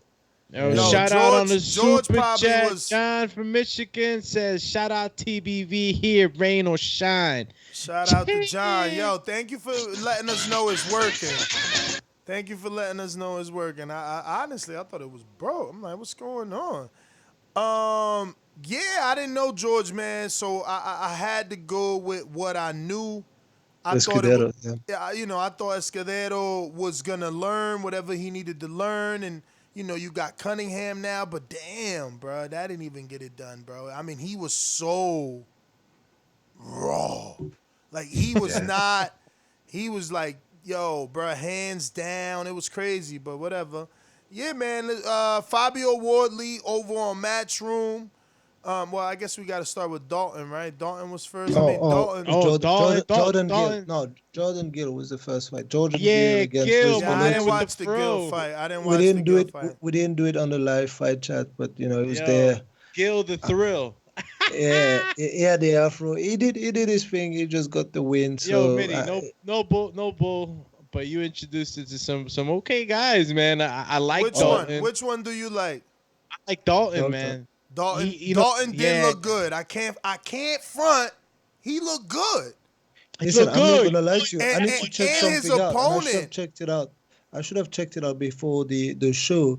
But he put a tweet like something like, you know, kind of praising his opponent and said like, "Good luck with the surgery." So I'm thinking, what kind of surgery his opponent had to had after the fight? I hope he didn't get anything bad, right? Probably orbital man, ball. I didn't see any that cuts, kid was bro. too sharp. He was too sharp. And you know why I like Dalton? Because obviously I didn't know either one, but they both look good. Like I want to see Bennett back. I do want to see. Yeah, I Nathan want Bennett. I Yeah, like. Nathan looked in shape. I liked he his was game. stance. I He liked was his game. defense. It's just that Dalton was way too fast and he was just too fast, too accurate, man. Too sharp. Too sharp. It was setting him You up. know? It was just like, you know, it was good. The problem, like I hope we see Bennett again. Like that's what you said. Like Nathan Bennett, he was game. He came and did his thing. He just didn't have the tools to deal with Dalton, man. And Dalton again, they pushing him, what was and that? I didn't really understand. What weight is that? What- 140? 140, yeah. But you mentioned, right, and I kind of agree with you. Dalton looks a bit small for 140, but he's been fighting at 140 consistently. I'd like to see him at like 135 if he can make it. But and once again, like he might be able to make it, but the reason why he just like dropped out of the amateurs and didn't go for the Tokyo Olympics is because they changed the weight class, and he didn't think that he could do a whole tournament at a lower weight class. I think it's like 133 or something. I need to check like the weight class there. But Damn. so maybe 135 is a problem for We him. probably never gonna see Nathan again. He don't even got a picture on BoxRec, bro. Oh, but I mean, he's like 10 fights in, right? Jesus so he was 10 Christ. Look, 1, 2, Almighty. 3, 4 fighters with no wins at the time that he fought him. But that's what it is. Even Dalton, go to Dalton. No, and you'll see. Listen to me. Don't defend because I'm not ridiculing. I'm shocked that he looked that. I want to see him again. And the thing is that he's not good enough to come stateside. I'm gonna have to watch him fight somebody else domestically, man. That's not gonna be fun. I need another name across the street from him. You know what I'm saying? But I like that with guy, his man. performance, maybe like Eddie is gonna sign him and just give him an opportunity. Who knows, right? So. He fought Super well, Chat man. Mr. 704 says, shout out to this hashtag Sniper Gang, the panel and the chat. Salute. Looking out emojis. 100 emojis. Chee. Shout out to 704. Thank you as always. Soon your job's gonna get easier. We working behind the scenes. But moving forward to Fabio Wardley, he looked better than I guess expected for me. Cause I wasn't expecting that sort of agility and athleticism from him. Obviously, you know, he was breaking a lot of cardinal sins in boxing. And I don't really like that. But UK dudes seem to do that. Y'all like those things, you know, Josh Kelly, Kawasaki. You guys got a lot of guys that like to have their hands down. George Groves. I don't know. I can't. Yeah, I think that, I mean, you know, personally, I think there's nothing wrong about having your hands down as long as you can just get those like reflexes as you need. You know, a lot of trainers will try to change you, but some great trainers, even on like stateside, they will just like say, "Hey, we're gonna work with what you have as long as you can deal with it. If you can't deal with it, then forget it, right?" But like David Hay was like a hands down type of guy, like, you know, jab kind of low, but he could deal with it. Like fast twitch, it will come, boom. The minute he couldn't deal with it, that's when he started to get sparked out, you know. So, and that's a problem. Got to make that adjustment. I mean, you know, I just like when I'm invested in a guy for them to be technically sound. You know, not everybody's gonna be Ali and be able to fight like Roy. So, you know, look, but he got it off. He looked like Ali and Roy with his hands down and his agility, jumping in and out. Like, he didn't even look heavy, you know, as he didn't feel like a heavyweight the way that he was using the ring. So, obviously, I want to see him back. I didn't know Valili, So we took your word for, how Listen. decent and durable he should have been. Valili got sparked. Valili disappointed me a little bit. Yeah, I mean, and it's easy to say because I'm not the guy taking like big concussive punches, right? Well, but that left hook was serious. He felt the power on that left hook. Yeah. I thought he was gonna bring like a bit more, but once again, like heavyweight boxing is a different game. Once you get tagged like that, bro, he had Valili it's difficult to come back with something, right? So, but Wardley, I hope that Wardley proved what he needed to prove to Eddie, so that he can get a little bit more publicity. Honestly, a fight between him and Jared, the real big baby. It's too soon. That fight popped up in my head. It's too soon simply because they're on two different countries, so it's like there will be built network, it'd be too complicated. Yeah. It's not a big enough fight for them to just start working together for a small fight. Yeah.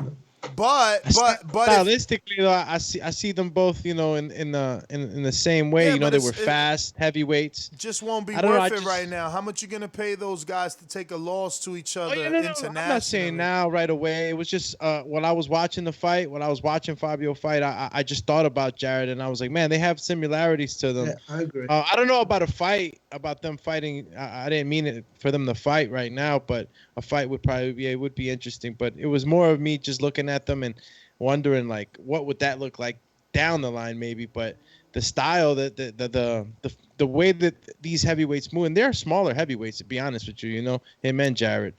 Let me ask you. I'm sorry.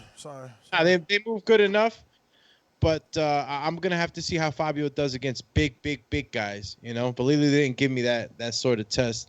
No, he wasn't a big guy. He was like a cruiserweight coming up to heavyweight. Maybe his last 3 fights were at heavyweight, but yeah, man. Mitty, coming up. Yes. Is Nick Webb on par with Valili?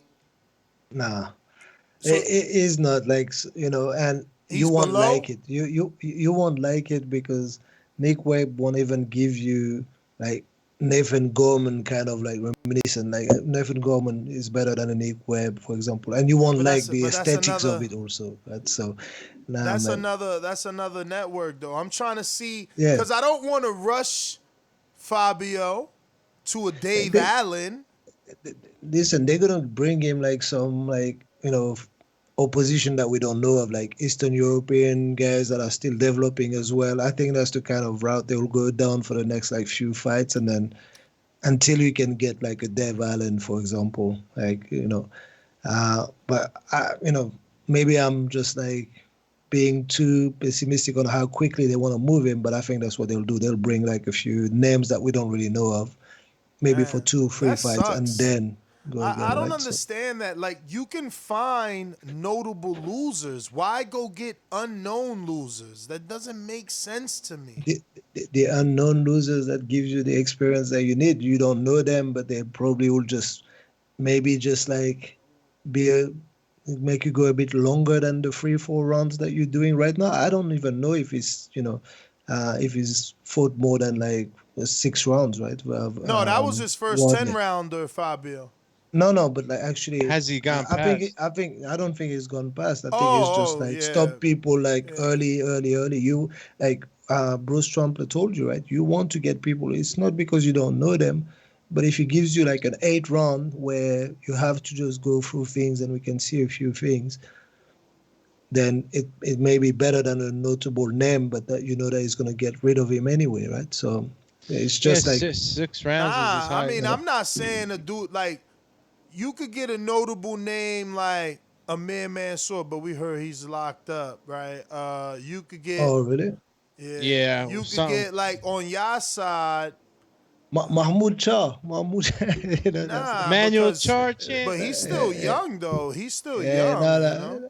I'm just playing with you, but that's the. Because I think Lenroy is too soon too, right? Or what do you think with Lenroy? I don't know. Like Lenroy is like similar to like he beat Allen Valili, but maybe a bit more like spiced than Valili, but it's similar, right? It's like if you I don't think. Do you think he beats Allen? I thought it was too soon. I think he beats Allen. Oh I think man, he beats Allen. well, if he could beat Allen now, why we putting him in with anybody else? Allen will give him the rounds Allen he will needs. Allen will do that. Allen went like what 10 with Yoka. He got stopped in the 10th or something like that, right? So, yeah, it's durable. Yeah, Allen will give him the rounds he needs, and if Fabio is the goods and can concentrate on his body, he'll get a stoppage. Listen, if you're watching this on YouTube, don't forget to hit that thumbs up button. It helps with the visibility of the show.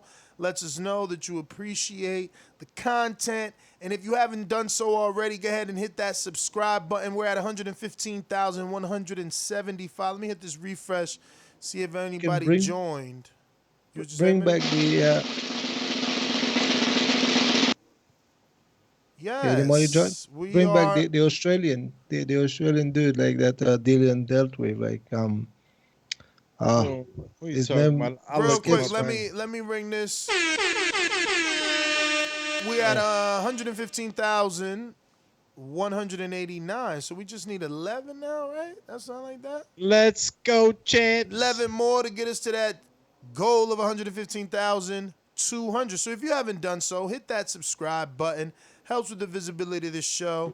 Like I said, it's definitely going to help us grow, and it's going to help us continue to get these big-time interviews that we've been having every single morning, right? I think we have some schedule for this week. Looking like... I know we got Robert Diaz on Tuesday morning at... Lucas Brown, yeah, that's the name I was looking for. Like the Australian dude. Yeah. We got matchmaker from Golden Boy Robert Diaz on Tuesday at 10 a.m. And then we got Pedro Diaz, the trainer of Filip Hrgovic and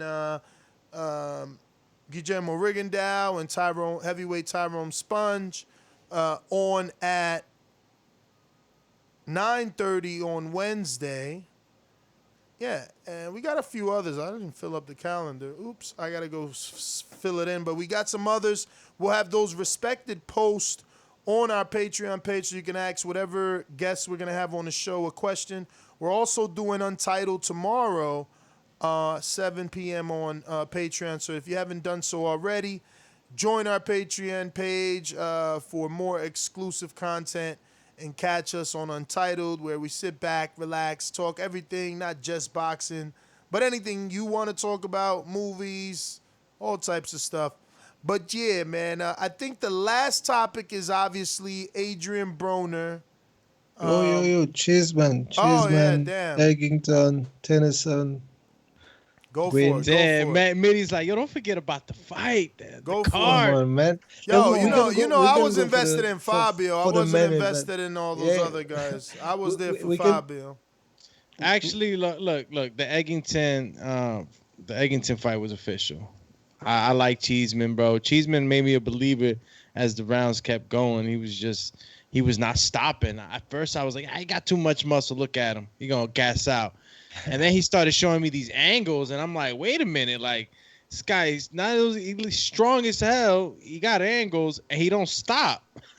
and he rocked Eggington as well. He rocked Eggington, but to be honest, that fight had like highs and lows, like every single round. Scary it's gonna stop him. Too. Then you go the other round, right? So it was crazy. But once again, I don't know why Cheeseman does that, because Cheeseman can actually box and be elusive when he wants to, and he showed us that, like, maybe if you put all the minutes together combined, he showed us that maybe for 2 rounds of a 12-round fights.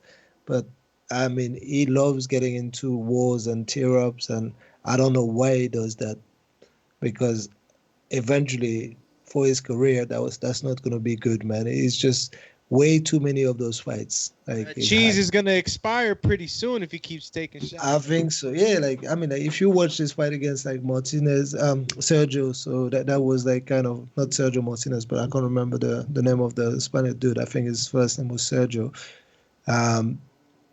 That was the same thing. He got battered. Then if you watch his fight against like Kieran Conway, he was getting picked off. If you watch his fight against like Fitzgerald, he boxed better. He moved but then he got stuck in again. And against Eggington, that was mad. Like the amount of punches connected, power punches connected by those two guys was just like crazy, man. I Shout mean, it out was to them, super man. entertaining, and I get it, man. You know, as a manager promoter, you don't want your fighter going in there and taking these beatings every single time. I hadn't seen too many Cheeseman fights in the past, so I couldn't really say what type of punishment he receives. But definitely, man, if he's taking punishment like that, he needs to kind of like work more on, using his abilities. Nah, that's how you fight. Yeah, and what do you think? Ness is you can't teach an old dog new tricks sort of thing. Like he's always gonna resort to that type of fight. I want to believe think he loves everybody it. could change. I want to believe everybody could change. I just don't know what is it gonna take for him to change. Mitty say he knows loves how it. to do it. He knows how to do it. That's the thing. He knows how to do it. When he does it, you just kind of like, you're shocked. You say, so you know how to do that, and you choose to go into scraps and like crazy fights. And but man, that's what he is. Like he's a fighter at heart, and he loves going through fire, man. Like I mean, it was definitely an entertaining fight.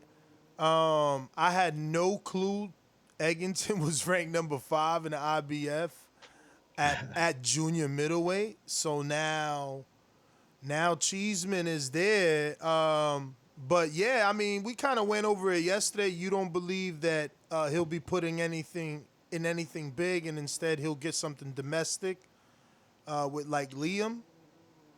Yeah, I think so, and I actually think he loses against like the like of Liam, right? But actually, Idris said it like better. Right? It reminded me of the collision course that he was on with Anthony Fowler. With Anthony Fowler. So it's gonna be domestic. Like he's got too many domestic names that he can go through, and then go to the international level. So he's got Fitzgerald as a rematch. He's got Fowler as a grudge match. He's got like Liam. Like Liam is now on the matchroom bill, and he needs to be out soon. So yeah, all those are the guys that are in the mix at 154, and then you can go like internationally, right? So that sucks too, because when you're thinking internationally, we just don't know when everything is gonna open back up.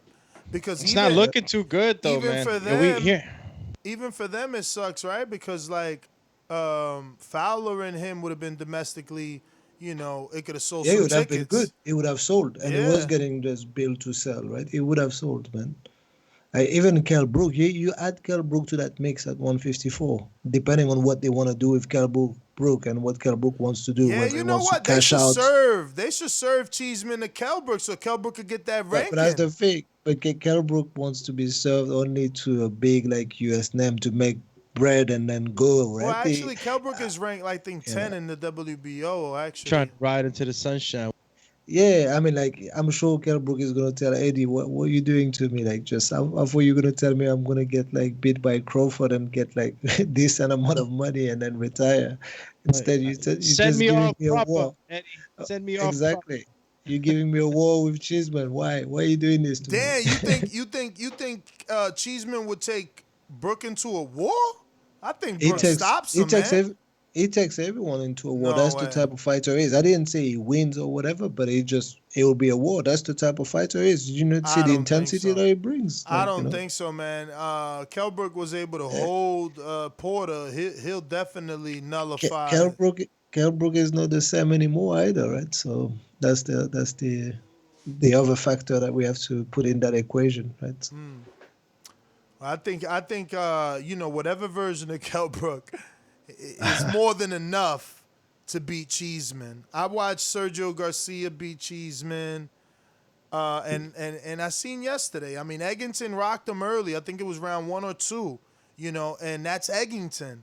If Kell Brook hits him, no, man. That was the other way around. He rocked Eggington, but I mean they rocked each other constantly. Eggington, but they just put him like Eggington. I mean, I'm not denying that your guy rocked Eggington, but Eggington rocked him. Eggington rocked him. They did hurt each other, like almost every single round. Like do you remember like the shootout like at the end, like last minute of the 12th round? I don't know what they did. They just like dropped their head and swung, took turn. They took turn at just like sending like big shots, big haymakers, man. That was crazy. We got a super chat from Marcus Pope. Says, I'll be the first super chat. Here's for the good work. Well, thank you, brother. You the second, but we appreciate it. We got this final top. No, we still got anything else to talk about UK side? The Tennyson fight, but similar to the Bates versus Alim. I don't think it was boring. It was good, but I don't know, like, it was a good fight where Tennyson was on Gwyn.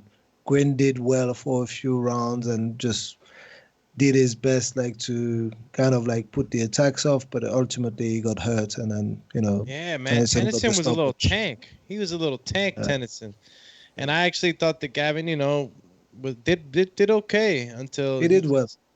He just he got outclassed, man. Gavin He was outclassed, outgunned a little bit, but I mean, he was doing his thing. He was trying. Like, it was like an uppercut fest. They were both catching each other with uppercuts on the inside, right, just right through the middle of the guard there, which was good to see. But I don't know, man. Gavin couldn't handle it at the end of the day. So we got this final topic is Broner says he can destroy the competition at 135. Do we believe you, or do you need more people? We got Trey in the Bay with a super chat, says TBV be putting in that work. Thank you, Trey in the Bay. Mitty? It needs more people in terms of, like, we believe that it's gonna make the weight. That's all. Like, I don't know about the outcome of the fight, but 135, I don't know. Like, going back after being so long now at like 147, like, I don't know. I think it'll be difficult, but he's got a talent though. Like, AB is a talented fighter, right? So he'll be in a good fight with anyone. Yo, who would you like to see him train with, man? Train with? Yeah, trainer. Like, as a trainer, just let me tell you, like, I want Freddie Roach to work with him, because Freddie Roach will push him to be like even more offensive, like, so I go on the attack, right? So, like, and I think that's what Broner lacks when someone is just bringing it to him. He just goes into his shell, and everything. That Freddie Roach would like someone that goes out there and fights fire with fire, and it just maybe like instill that into Broner a little bit, right? So, and push him to do that a bit more, because it will be a real problem if he does that, Yo, should I've always liked Broner. I've always given him credit, but my man hasn't been 135 in a while, man. In a while. And even though 140 is only 5 pounds away, it's still That's why we discussing trainer first. Who could whip him into shape? I was gonna suggest he got great trainers. I mean, but who do you got in mind? Who do you think changed that formula? Great trainers, but can they keep him in line? When he's in Kevin, he's too close to Miami. When he's with Stafford, he's in control of his camp. I was actually going to see if, you guys could suggest a foreign trainer, not just the UK, but maybe someone that he's got to take a plane. It's a different environment, so he's forced to, the way Herman has his guys down there in rooms, he's like, yo, you got room 6. Would Broner be better off with like a Shane McGuinness, right? And go to fucking Marbella this way. Well, even though Marbella's probably not good for him I don't either. know, man. I think like it's all down to the fighters, right? And then I don't know if you can really just like put like Broner in kind of, if you just like put too much restriction around Broner, I think like that's even worse. Like, there's some people like that. You can't cage some birds. Like, some birds won't want to be caged.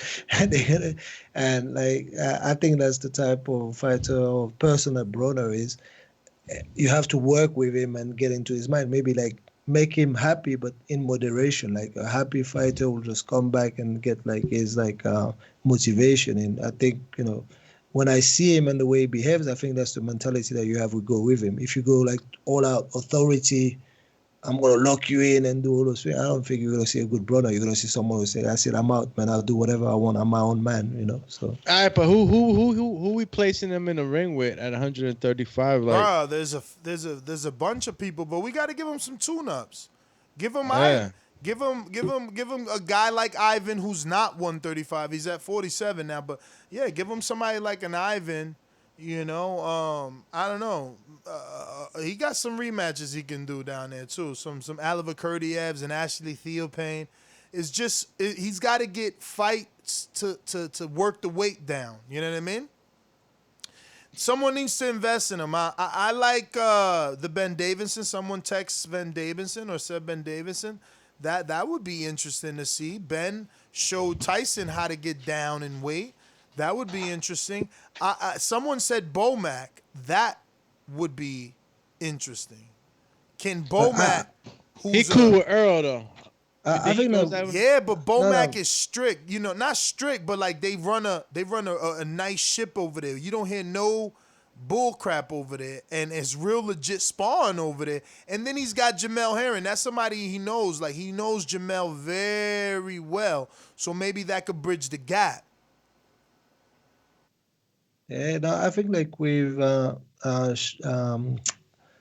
Ben Davison, like I don't know if it would work. I think it worked well with Tyson because they were on the same wavelength and they understood each other. But actually, that's the similar type of mindset that I would like to have him, a trainer to have with him, because they were not like, they were friends, but not exactly friends, right? So you know what I mean? They understood each other, and that worked for Tyson.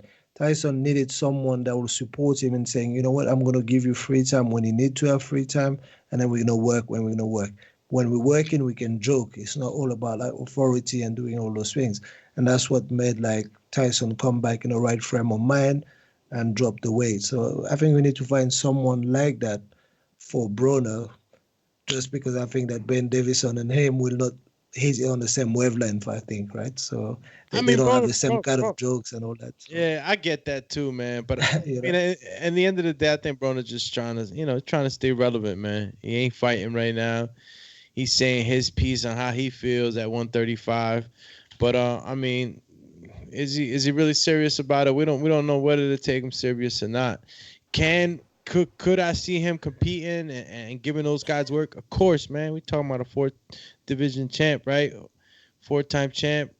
He's been in there with the baddest guys. He ain't scared. He ain't scared to get in there with none of them. He's gonna say it. He's gonna talk his talk and stay relevant. But 135, 7 years you haven't been there. You haven't competed at that weight.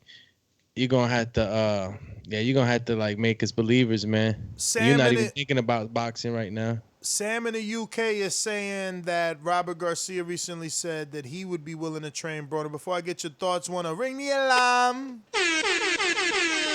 Shout out to my Gene Bed, who upped his pledge from boomerang status to beyond. Shout out to you. You the champ.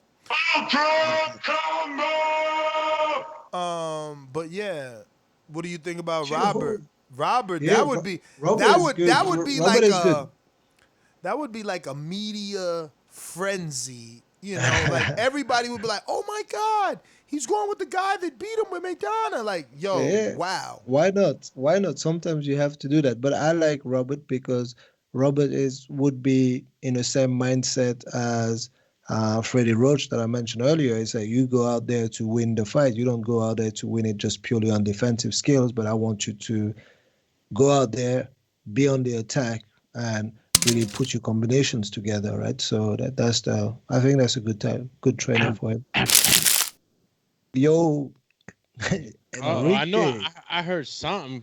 I heard something. I heard something. The legendary Cash Wheezy. Wheezy, what up, yo? Yo, nah, I'm here to represent my Boricuas. Who? Who? Toma. Edgar Berlanga. Come on, man. Say it right, yo. Berlanga. I mean, we gonna get it right because you know his name is starting to ring bells, right? Yeah. I mean, You come think on. he ready? You think he ready for the king in 18 months? Possibly. You know, silk sheets don't make you really. What's the saying? Do me hungry. Yeah. Ready.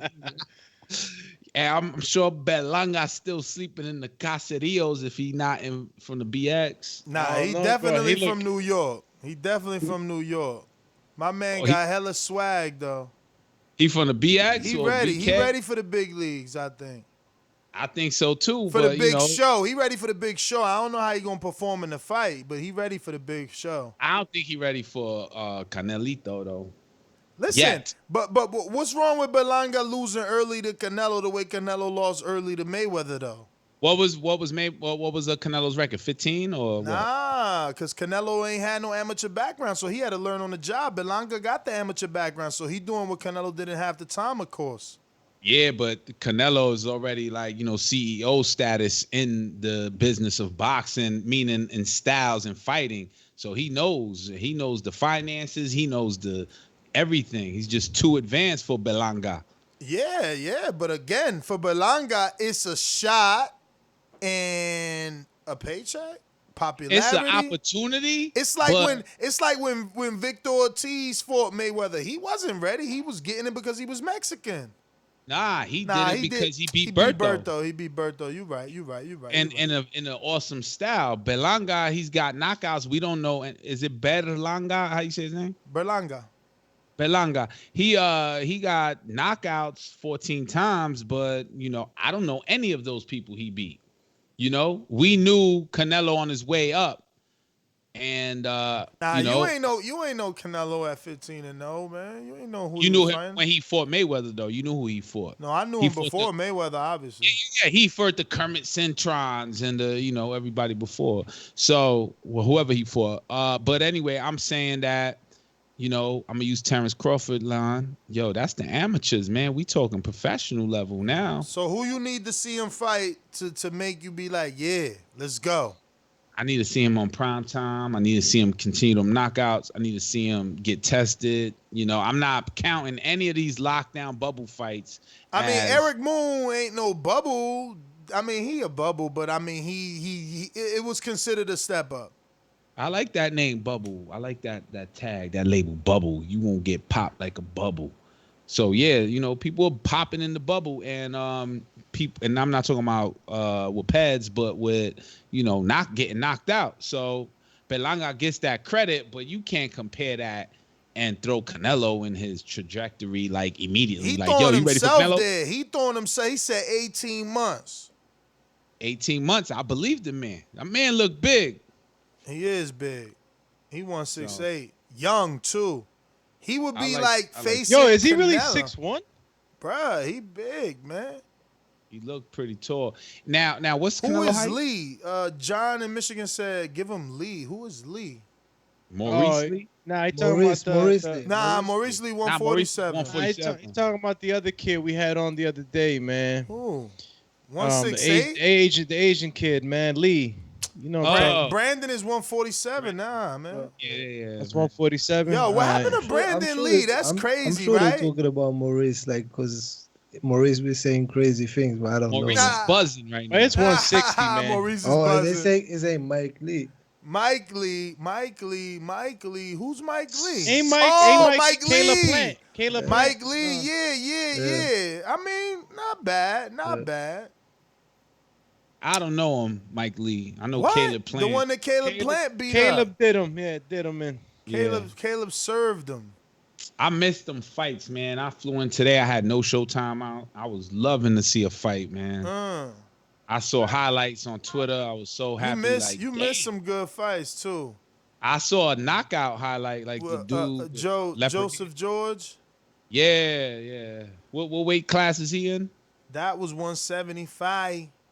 Yo, and Showtime had the great audio though. According to my Twitter feed, their audio was like you knew the room was empty. Yeah. You heard the echo. You know what I'm saying? And you heard what's his name, Ronaldo Mora, dude from Canada with the hairdos. Yeah. Yo, why his hair get so long and black, bro? That was weird to me, bro. His hair looks spiky sometimes, bald. Yo, my we man got a super chat from Castle Hill Guild, the ambassador BX. Stand up. He said, let's turn this into a Puerto Rican show. What do you guys think of Verdejo versus Ryan Garcia? I think Verdejo whoops his butt, and Oscar should make that fight next. Your thoughts? Wepa Boricua. Listen, you crazy, bro. Verdejo just got a win, and ain't even on the level of a Ryan. Verdejo, yo, he's been loving Verdejo too, man. Pobrecito Gil, yo, he's been bigging up Verdejo for years. I remember when I had wanted Dumb being top ranked like 7 years ago to let Verdejo off the leash and put him in versus Joel Diaz Jr., not Joseph Diaz Jr., the Olympic not gold. Farmer victory. Not him. Another one that was signed to. He beat Guy Robb. The one I'm talking about beat Guy Robb. The one I'm talking about signed to John Pascal. He was trained with Roy. All this weird shit, bruh. That's the fight I wanted. Long story short, Verdejo, took himself out the runnings. Ryan is ahead of Verdejo right now. They should put Verdejo in with Francisco Fonseca, actually. Didn't he? Well, he beat him once upon a time, actually. He beat him, and that's why Tio wanted to fight him to do it better. You don't think Verdejo versus Ryan Garcia is a good fight? I think it's a big fight for Ryan, but Ryan gonna beat him. Oh, okay. Ryan because Verdejo, man. Top Rank was carrying Verdejo like the goods, like the golden goose. Yeah, like they should, because they know that he's got upside. But the thing is, he can't beat Ryan. Not in my opinion, he can't beat Ryan. Well, Ryan hasn't fought anybody and is ducking. Bro, you don't gotta fight anybody to know who Ryan could beat. Like, like who puts in the hard work. I mean, look, Verdejo might be different though. We got to give him an opportunity. I think it's wrong of Gil to throw him in there with Ryan right now. We got to give him an opportunity to keep working with Ismael Salas. He looked totally different with Ismael Salas. He still took shots from a dude that ain't on, Ryan's level. That's a tough fight for Verdejo, man. But so you got to give it Salas more time to work with Verdejo before you throw him in there. But that's a good fight for him.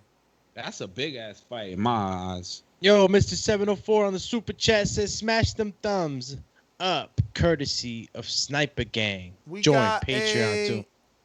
We got a super chat from Rel in Detroit, our boomerang, who says Joey Spence versus AB. The thing is, Spence is like 60. He like 60 or 54. He ain't nowhere near 40 or 35. That's for sure. Joey Spence is a big boy, man. Let me look him up, man. It's Spencer, I believe. Nah, it's Spence. No, it's Spencer. You crazy? What's wrong with y'all? Joey Spencer. You're right. Joey Spencer is... They got him down as a middleweight. Let's see what he's been weighing in at. Middleweight is 160, guys. But let's see what he's been weighing in at. Actually, he's been weighing in right above the junior middleweight. So he's ready to fight at 54. So if you're thinking 54, Rel, cool. The thing is, Broner, if Broner don't want Haney, he ain't taking Joey. But that's that Detroit love or that Michigan love, right? I think this kid from Michigan. So Rel out there, Yeah, he's from Michigan. Yeah, so Rel out here like, yo, let's get him some fame. But yeah, he 54. Like when he get a title shot, it's gonna be at 54. He said he was gonna eventually move up, but I think he was staying solid in the weight division that he was at. But he's big, man. Joey's big. What do you think about Ryan and Verdejo? I mean, I heard that in the win, but honestly, I think Ryan Garcia stays clear from Verdejo. What? Yeah, that makes sense, man. If somebody says that out loud, like Doomy just did, I would fall into that too. Word? Because Ryan looks good, but he not fighting Luke Campbell off the bat. Like, give me Luke Campbell. He ain't saying give me Devin Haney. You know what I'm saying? He's playing that roundabout game, man. He just name dropping, but it ain't happening. What about you? Midday, what about you? What do you think about Felix Verdejo versus Ryan Garcia? Man, I would hope that Ryan, if Ryan is the guy we think he is, like that he deals with Verdejo, because like Verdejo was like a bit like Ryan without the popularity a few years back, right? It was the kid that we thought would be everything, that we believe would be that, hey, that's going to be the next big star. Puerto Rican star. And it didn't happen like that because, few losses derailed his career. And I don't know, he hasn't been that impressive, but it's not an easy fight. I think it's a competitive fight. And the reason why you stay away from this is because you don't want to just lose against someone that was once supposed to be a star and that didn't accomplish it, right? So if he loses against Verdejo, he becomes in the same category as Verdejo, right? So, but to be honest, I think that Ryan should be able to win that fight. Yeah, man, that's but it's not going to be a cakewalk though. And that's the reason why you stay away from that, because it makes no sense. Damn, I know Verdejo's been out for a while, but y'all forgetting who Verdejo is, man. Who is he, Doobie? Who is he? He before his motorcycle crash, he was touted to be the next guy coming out of Puerto Rico. No, he wasn't. Oh, he was. It was way before that. It was way before that. When I think it was. It was way before that. Because remember, he started looking not the part. The accident was already when we were questioning him. My man gets touched by mediocre people. Go through his resume. Who'd he beat? And he gets touched. He gets Lomachenko Pedraza touched. You know what I'm saying? Chocolatito touch. Yeah. I mean, look, he's spoken on how his discipline wasn't there, and I just think that this is a refresh. So you wishing on a star then? Because you ain't going on facts. I don't gotta wish on the star. No, you gotta say what I said. At least I said, yo, I'm giving him a chance. Mitty, I said I'm giving him the benefit of the doubt because Ishmael Salas needs time with Verdejo to try and change him. They just got together. But just you just he don't gotta change him. It's just I'm speaking more towards the mind state that Verdejo's saying he's in and his pedigree and his skill. I mean, look, you're gonna look at his resume, and we know we go down the resume check, and obviously nothing crazy is gonna stand out. But then again, he never got to get into that shot, where he was gonna get into the ring with a former champ or something, or a gatekeeper. Listen, comparing him, like you just said, comparing him to Ryan Garcia, there's really nothing that stands out except how he looks hitting the mitts. To me, the Cobra bag. In the Cobra bag, guys. So I think it's more risk for Golden Boy than it is for Top Rank, if he's still down with Top Rank, to face Verdejo with Ryan, because there's derailment, That's possible. Guys. I'm not saying it is, but I'm saying it's an attractive fight. That should sell out Madison Square Garden if there were tickets. And it's a big, big event. Yes. Big. Yeah, I mean, pre-pandemic. Pre or post? Nah, not post. Vaccination. Post vaccination. Nah. Yo, shout out to Castle Hill Gil on the super chat. Says I got 100 on Verdejo Ness if it happens. I wonder what the odds would look like. Yo, so let's go out to these fresh calls. Cut from Rob. Nah, yeah, I don't get the reference. But let's go. Ahead. Let's go to the Kylas. Let's go to the Kylas. Yeah, shout out the legendary Baby. Remember to rate us 5 stars on iTunes. I wanted to say before that, I mean, I wish I was on a show on yesterday, right? Where you spoke about expectations for Danny and Errol Spence, right? That's officially signed. It's official without an announcement. Without an announcement. The announcement's supposed to come August 8th for all the PBC fights. Yo, while I was on the plane, why were they showing PBC Collection on the plane? What you mean collection? I don't know. That's what it was called, the PBC Collection. And it was Thurman versus Garcia. And I was like, yo, Garcia was in that pocket all the time. exchanging with Keith Thurman. I watched the fight. But he ain't let his hands go enough, right? No, he let his hands go a lot. You know what it was? Thurman was pivoting a lot and swinging after the pivot and letting his hands go. And Danny was there, doing it. But Danny wasn't getting caught. So my expectations for him versus Errol Spence, man, I think it's gonna be a hell of a fight. I think that left hook of Danny Garcia, if it's successful, we might see a night. Oh, word. Word. But what's the last welterweight Danny knocked out, though? Listen, let's get to these phone calls, though, because we'll talk forever. You came on.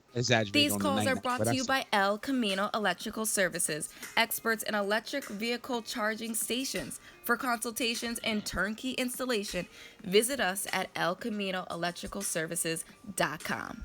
Don't forget to subscribe to the YouTube channel. Subscribe to youtube.com/theboxingvoice for the latest and greatest interviews with your favorite fighters. Damn.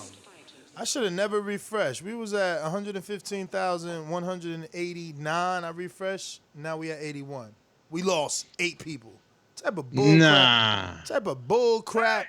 Those bots, though. Those bots. What? Don't worry, the bots, the trolls. The bots came in and out. Let me get to Rel in Mexico, New Mexico. What up? From Detroit. What up? He from Mexico and Detroit? He from Detroit, live in New Mexico. What up, Rel? You there, or you just not talking today? Or I got the wrong number. Am I wild? Yeah, I'm here. I'm here. Just come back to me. All right. We going out to the rock star. What up? Yo, come back to me in like 2 minutes. Oh, everybody want to come back. We going out to King Amin. What up? Amin. Chip. Say what? Just like the king is what I mean. The king is what I mean. TBV, great show so far, fellas. We're shaking. That's the exotics, man. I hope that's the exotic and not the. Get that man an oxygen tank. Yo, they said that's that Reg. Crazy. They said that's that I wish. They said you got a brick of that Jamaican sent to you. Nah, man. Listen. He got that cess.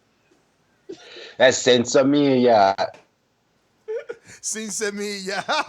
Yo, I watched that whole. How you know? I forgot what was the name of that. I think it was on Prime, yo. It was like the whole the dude that allegedly says he created that whole term. Bro, you know it ain't Prime. It's Netflix. Really? And you know it's this thing, man. What? With Pablo, man. What was the? I don't know. God, somebody help me on the chat. My man had the Pablo whole Escobar. Pablo Escobar. He had the whole desert out there full. Yeah. Bro. I was wow, bro. Wow. Before that happened, everybody was getting the seeds in they joint. When he came out with the Sin Semilla, he knew he had to bring the girls away Branson. Branson is what it was, right? Oh, Branson. Yeah, yo, I haven't had Branson in, I could say like 20 years. Talking about 94. I remember That's Branson. facts. I was in Newark. That's where I was getting the Branson. What? Yeah, and every once in a while, probably down here. But damn, that's a long time ago. Branson upgraded to champagne. Champagneage. He started branding his name on bottles. I'm talking about Branson, the strain. Nah, I'm talking about Branson, the strain. Same dude. Same cat. I mean, you know what I'm talking about. Branson from Harlem. He down with Dame Dash. Casno, you know Casno. Narco. That was the Narco, yeah. Narcos. Sin Semilla. Yeah. I want to hold up the line. Yo, I say Pacquiao McGregor. I would love to see it happen because I just want another win for boxing. Like, it's cool. I sometimes I don't like the meatheads, the MMA meatheads, and they want to roll around and get cauliflower ear. I'm like, stand up and get punched in the face. So yeah, Pacquiao, you know what I'm saying? I would love for him to wash McGregor. I would love that. Berlanga versus Canelo. Give him some time, but somebody gave him a trajectory. They said if he does Jacobs, which will be difficult, Jacobs result with somebody else, then yeah, give him. If that happens within 2 years or shorter, yeah, then he's definitely ready for a Canelo fight, at least in my opinion. Adrian Broner, I don't care if his father came back brushing his hair. He'll never make 135. If he makes 135, he's smoking bass. Like, that's not happening. Damn. He'll never make that. He'll never make that. If Tyson, listen, Roy Jones, he's been out in Russia taking him fights. So his punch resistance is harder than Mike's. You know what I'm saying? Like, Roy Jones, you know, he's training a lot, like training fighters, and he's in there taking fights. So I think his punch resistance is better. Don't be surprised if he hit Mike and Mike curl up and make some sort of weird noise like, De La Hoya needs to shut up. And yeah, that's my call, fellas. Appreciate the time. Appreciate TBV. I'm out. Damn, I don't see. Danny Jacobs is as equal as you got to be ready for Danny Jacobs as if you're getting ready for Canelo. I don't see that as like, yo, Canelo or you need Jacob as a test. Maybe a Lemieux or somebody like that. But Jacobs? Yeah, Lemieux would be good too. But, you know, they said, you know, when we talked to the matchmaker, he said what he said. So, Lemieux, Willie Monroe? Somebody like that? Nah, that would be too huge of a step. But I get y'all. If you want to take him straight to Canelo route, you got to go through those type of guys. But let me get to Rel. It looks like it's a Vel. Rel. Yo, shout out TBV. I want to shout out Angelo Leo for bringing the title back to Albuquerque. He's going to change a lot of lives out here and help a lot of the youth, inspire them a lot. So congratulations to him for that. And for the Mike Tyson versus Roy Jones exhibition, I just want everybody to know we not getting a serious fight. Like, this is literally a glorified sparring match. It's going to be good to see the legends in there going at it, but they not looking to kill each other at this age. It's just going to be nice to see it, you know. But great show. That's all I got to say. Thanks. Hey, yo, I didn't even get to say that what King Amin said, too, talking about Mike Tyson going to make a funny noise. You crazy. I look at it like this, man. Mike Tyson said he will try to knock out. Am I bugging? Did I see that on Twitter? That's exactly what he said. He said, I'm going to try to knock him out. Look, this is a search and destroy. And this is. But it's an exhibition match, right? And isn't it like up to the referee to see the competitive level and judge? And there's really no winner. And does he get disqualified for trying to go for a knockout? I don't know, man. I don't know if there's any disqualification. I never seen an exhibition match. Yo, and DQ. I know. And did Apollo Creed die on an exhibition match? Hell yeah. Brandon, all Cincinnati. Right.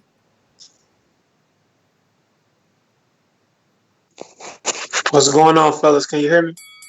Yep. Clear. Loud. Yo, as far as Adrian Broner, man, he ain't making 135, man. I think he should stay at like 140 or do what he was doing, campaigning at his little Broner way to like 143. I don't know why they won't revisit that Omar Figueroa fight they were supposed to make. Remember Omar Figueroa caught the DUI, so they canceled it? Maybe they should go back and revisit that. You know, that'd be a good fight for him. You know, him and Omar Figueroa, and then the winner fight Keith Thurman or something, be Keith Thurman's comeback fight. Something like that be good for him. As far as 135 to fight Devin, probably not. You have to wait till Devin move up.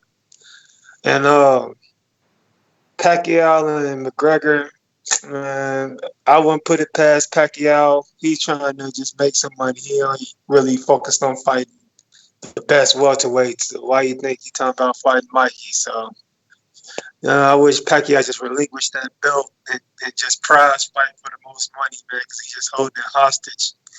That's kind of Keith Thurman's fault, though, for letting him beat him and take it. So, Can't really blame Pacquiao for that. Other than that, Mike Tyson. I don't think he going. I think they just selling wolf tickets. If they try to sell it to the public as a glorified sparring match, they know nobody's gonna buy the fight. So they gotta make it seem like they dead ass serious and it's gonna be the old Mike Tyson and ferocious Mike Tyson. I ain't buying that. I think he's just talking. I think like everybody think. Once I found out they was gonna be wearing headgear, I knew what it was from right then and there. So yeah, they just selling wolf tickets. Other than that, man, yesterday's fights they were all right. I expected a little better from that Showtime card. Didn't watch that Dazn card. I just can't watch Ted Cheeseman. Can't take his face serious enough to watch him. So yeah, hopefully the next week cards will be a little better. But that's my call. All right. You know the number to call in, 1-425-569-5241. Press 1 time, voice your opinion right here on the Voice of the People hotline. Don't forget you can add Nestor Gibbs on Skype to be part of the call. What up, Enrique? I was gonna say, do you remember? I remember we were together a lot because it was border wars going on, and I don't remember if we were in Florida or wherever we were. The Floyd Mayweather versus McGregor press conference before the fights, they had like a world tour, and it was exciting and world packed. Do you think I think that alone, Manny Pacquiao doesn't do the same. Like it won't be the same entertainment. But McGregor's the entertainer. Yeah, but Manny Pacquiao doesn't have the wittiness. You know what I mean? He don't need it. He don't need it because Mayweather didn't do much. Yeah. Come on, man. He wasn't saying much. Yeah, but he had. It was two bad guys. It was McGregor. You ain't gonna have that dynamic on this one. McGregor made that fight. He was like, look at little slap head. This is a little slap head. No, he did. Slapped his head. Well, Floyd brought an element to that. I don't think Manny's element is equal to Floyd. It was about McGregor and his suit. It was like, come on, bruh. After McGregor McGregor did Mayweather-McGregor tour with the suit with his name in it, then Fury came out with a suit with his face on it. Right. Then people start doing pinstripes with their initials in it. McGregor did that, and it was Floyd that gave him that platform, but he stole the show. He stole the show. Or rather, not stole he made it. The show. He helped tremendously with that show. And I think that it wouldn't bring interest with Manny Pacquiao's personality versus who Floyd is. We know Floyd was the bad guy getting poked at constantly. Nah, bro, you got to think about the Filipino demographic here. That's who Pacquiao bringing. He ain't bringing you out. And also, I see Pacquiao like this. Also, I think McGregor is not scared of like crossing the lines just to, antagonize, right? And although Pacquiao will not speak, I agree with you, right? He will not just bite, and people will tune in to watch Pacquiao punish McGregor for crossing the line. I think that's what will happen. Yeah. My point was that the press conference was an attraction. I don't think it's going to be the same. Yeah, it'll be an attraction like the same level. Yeah, because you're going to have them Filipinos it won't be back and forth. It will just be like one-sided, that's for sure. But Conor doesn't mind that. That's what he does. He can be like a one-man show, He loves it, Let's find out. I'm going to beat this. Yo, Doomy, give me an Irish McGregor voice there. We're not here to take part. We're here to take over. That's definitely not McGregor, but that was Irish. Let me try that. That was real good. We're here to take over. We're here to take over. Manny Pacquiao and his Philippine fans, they're going to go home crying, praying to Jesus. Yo, Sony, talk to us. Yo, what's going on, TP? What up, Commish? Nothing much. That word commish doesn't feel like it used to feel, but I'm gonna leave that alone. But with much respect to the show, I'm gonna lead off with the topics. The whole Pacquiao McGregor, McGregor sent in the cryptic message. That's typical McGregor right there. The dude is trying to do his best Floyd impersonation from an MMA standpoint. So I don't really care about that.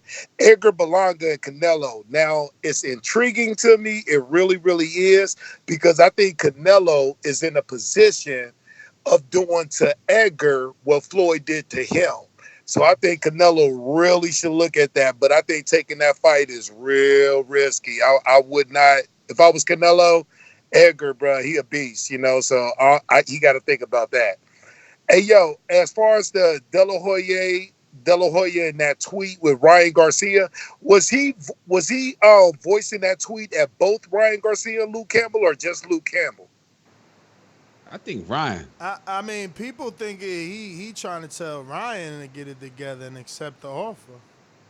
That's what I was thinking. And, from my standpoint, like I said before last time we talked about Ryan Garcia and De La Hoya, I think Ryan Garcia, I think he is in an Andre Ward situation. I feel for that dude, but, I don't even care what De La Hoya is tweeting because I think he already did Ryan bad enough as it is. So I'm with Ryan. I don't give a fuck what he do. And as far as Tyson, Brandon Maurice, and that whole glorified sparring thing, I feel you. But if you guys seen the Roy Jones on ESPN Sports Center, even Roy Jones said that even though he feels like it's an exhibition match and it's supposed to not be taken serious, you cannot overlook Tyson. Tyson's gonna go into that fight. He get a body blow or something like that. Something's gonna trigger. He gonna catch a weed contact or something. And he gonna try to lay that dude out. So Roy Jones needs to be looking out for his head right there. And as far as Adrian Broner, I do feel like Adrian Broner can defeat most people at 135, but the echelon people, or I guess the elite people at 135, hey, yo, I'm feeling for my boy Adrian Broner, so he got to really think. But I do think he can beat most people at 135. So I just want to see him back in the ring. I really do think his career is not over. I just think he needs to get serious about it, or somebody needs to get serious for him. And if I got a little bit of time left, to everybody out there, thanks for watching Boxing Bars yesterday.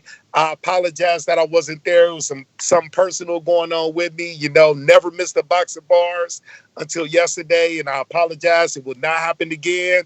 And, the commission got a lot to say about what I witnessed yesterday. And Ness, coming at your head, you and J&J. Peace and love. That was a ball? Like, yo, I guess. Nah, that was a... I'm gonna put you to sleep. I'm gonna make my debut on Sony, man. Ooh, okay. Yo, I'm gonna put you to sleep. Yo, so looking like we got greatness in Harlem. Whoa, what up, greatness? How you living? We living live.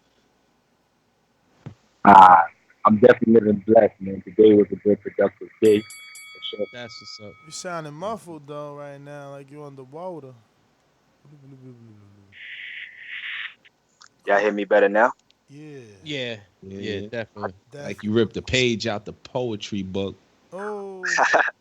Yo, just follow me up with the topics though. I definitely know, but I want to make sure I remember them all. What's the first topic? Mcgregor. Okay, that's to me right now, that might be selling some tickets for right now. I don't really see that. I see that as noise.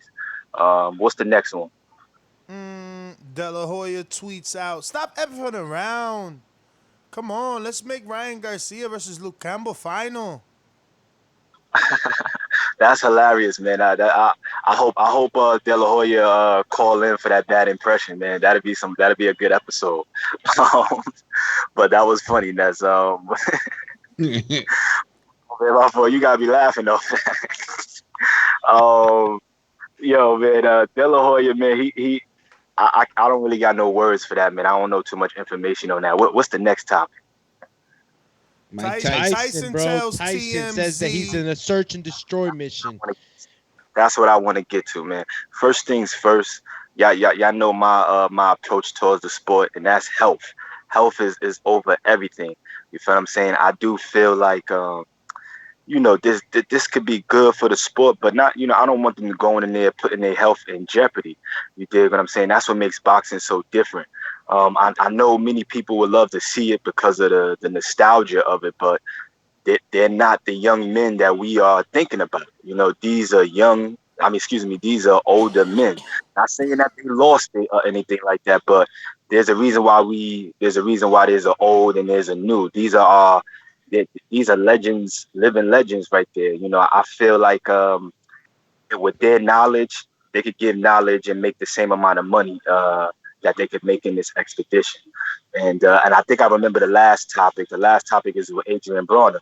I got I can see Adrian Broner fighting again. I just want to see him let his hands go when the time is necessary and not in the late rounds. You feel what I'm saying? But other than that, I just want to piggyback off of the commission. Yo, Ness, if you making your debut with Sony, that's excellent, man, because we coming after your head. And Jay, if it's JT or J&J, y'all need to make y'all debut and come pursue greatness if you can. Yeah. Yo, he ain't mentioned Edgar Berlanga. That ain't on his radar, yo. Just like you used to say, it ain't reached my timeline. Remember that? That was your phrase. My timeline, man. I ain't get it, but okay. Yo, but Ness GTO, Instagram and Twitter got a super chat. It looks like from Savant. TBV, thanks for the work you guys put in. Most consistent in the game. Thank you, champ. Thank you. Shout out to Savant. Yo, I'm out. Ness GTO. Catch us on the next one. Tomorrow, 9 a.m. We'll be back. Peace. And Untitled. I'll be there. Yeah. TBV underscore That's Patreon casual only, fan. though. It's Patreon only. Patreon only. That's Patreon fine. only. You got to go to Patreon to hear Untitled. You know, where we speak about what, Doomy? What do we speak about? We really gonna be speaking about Enrique in Aruba with this little model. So I got the excellent story and I can't wait to share it. And it's about like at what point do you America ain't making you quarantine because you back? Like keep it for Untitled. Keep it for Untitled. Nah. I took a test on the Nah. Yeah, let's keep it for Untitled. Yeah, but anyway, Untitled. TBV underscore casual fan. Shout out to my 2 Patreons that left me, you know, my pledge. Oh, they left? my pledges that left me. Hit me with that drop. Do me. Well, I'm just gonna have to hit you with it. What you ain't do, B? I light on y'all was $3 dudes, so I'm losing $6 in a month. But anyway. Say what? Damn, bro. Whole 6? That's not even a pack of Newports, but that's halfway there. Hello, darkness, my old friend. Patreon, $3 Patreon. That's it, man. I'm gonna put a movie out, man, for those that's sticking around. TBV underscore casual fan. I don't get no love. You went on vacation, ain't send me my shirt or TJ. And we Patreon. Shout out to Casual Bass Guy that says $100 shirt for beating me. Hey, what happened? Casual Bass Guy with the super chat says Cash Weezy is a new poet in town. Hashtag Doomerton. Yeah, I hit him with the piece yesterday. I don't think Cash got the listen. He wasn't here for that. On the beach, but he wasn't here for dope. that. What was it called? Champion Story? And the Heart of a Champion. Heart of a Champion. Yo, why did I say Champion Story? All I could think is Champion Lover. Remember that song? Nah, yeah. I'm saying it wrong. All the time. Was that Shabba Ranks? Yeah. Shabba, Enrique know it. Ranks. Enrique know it. I said no.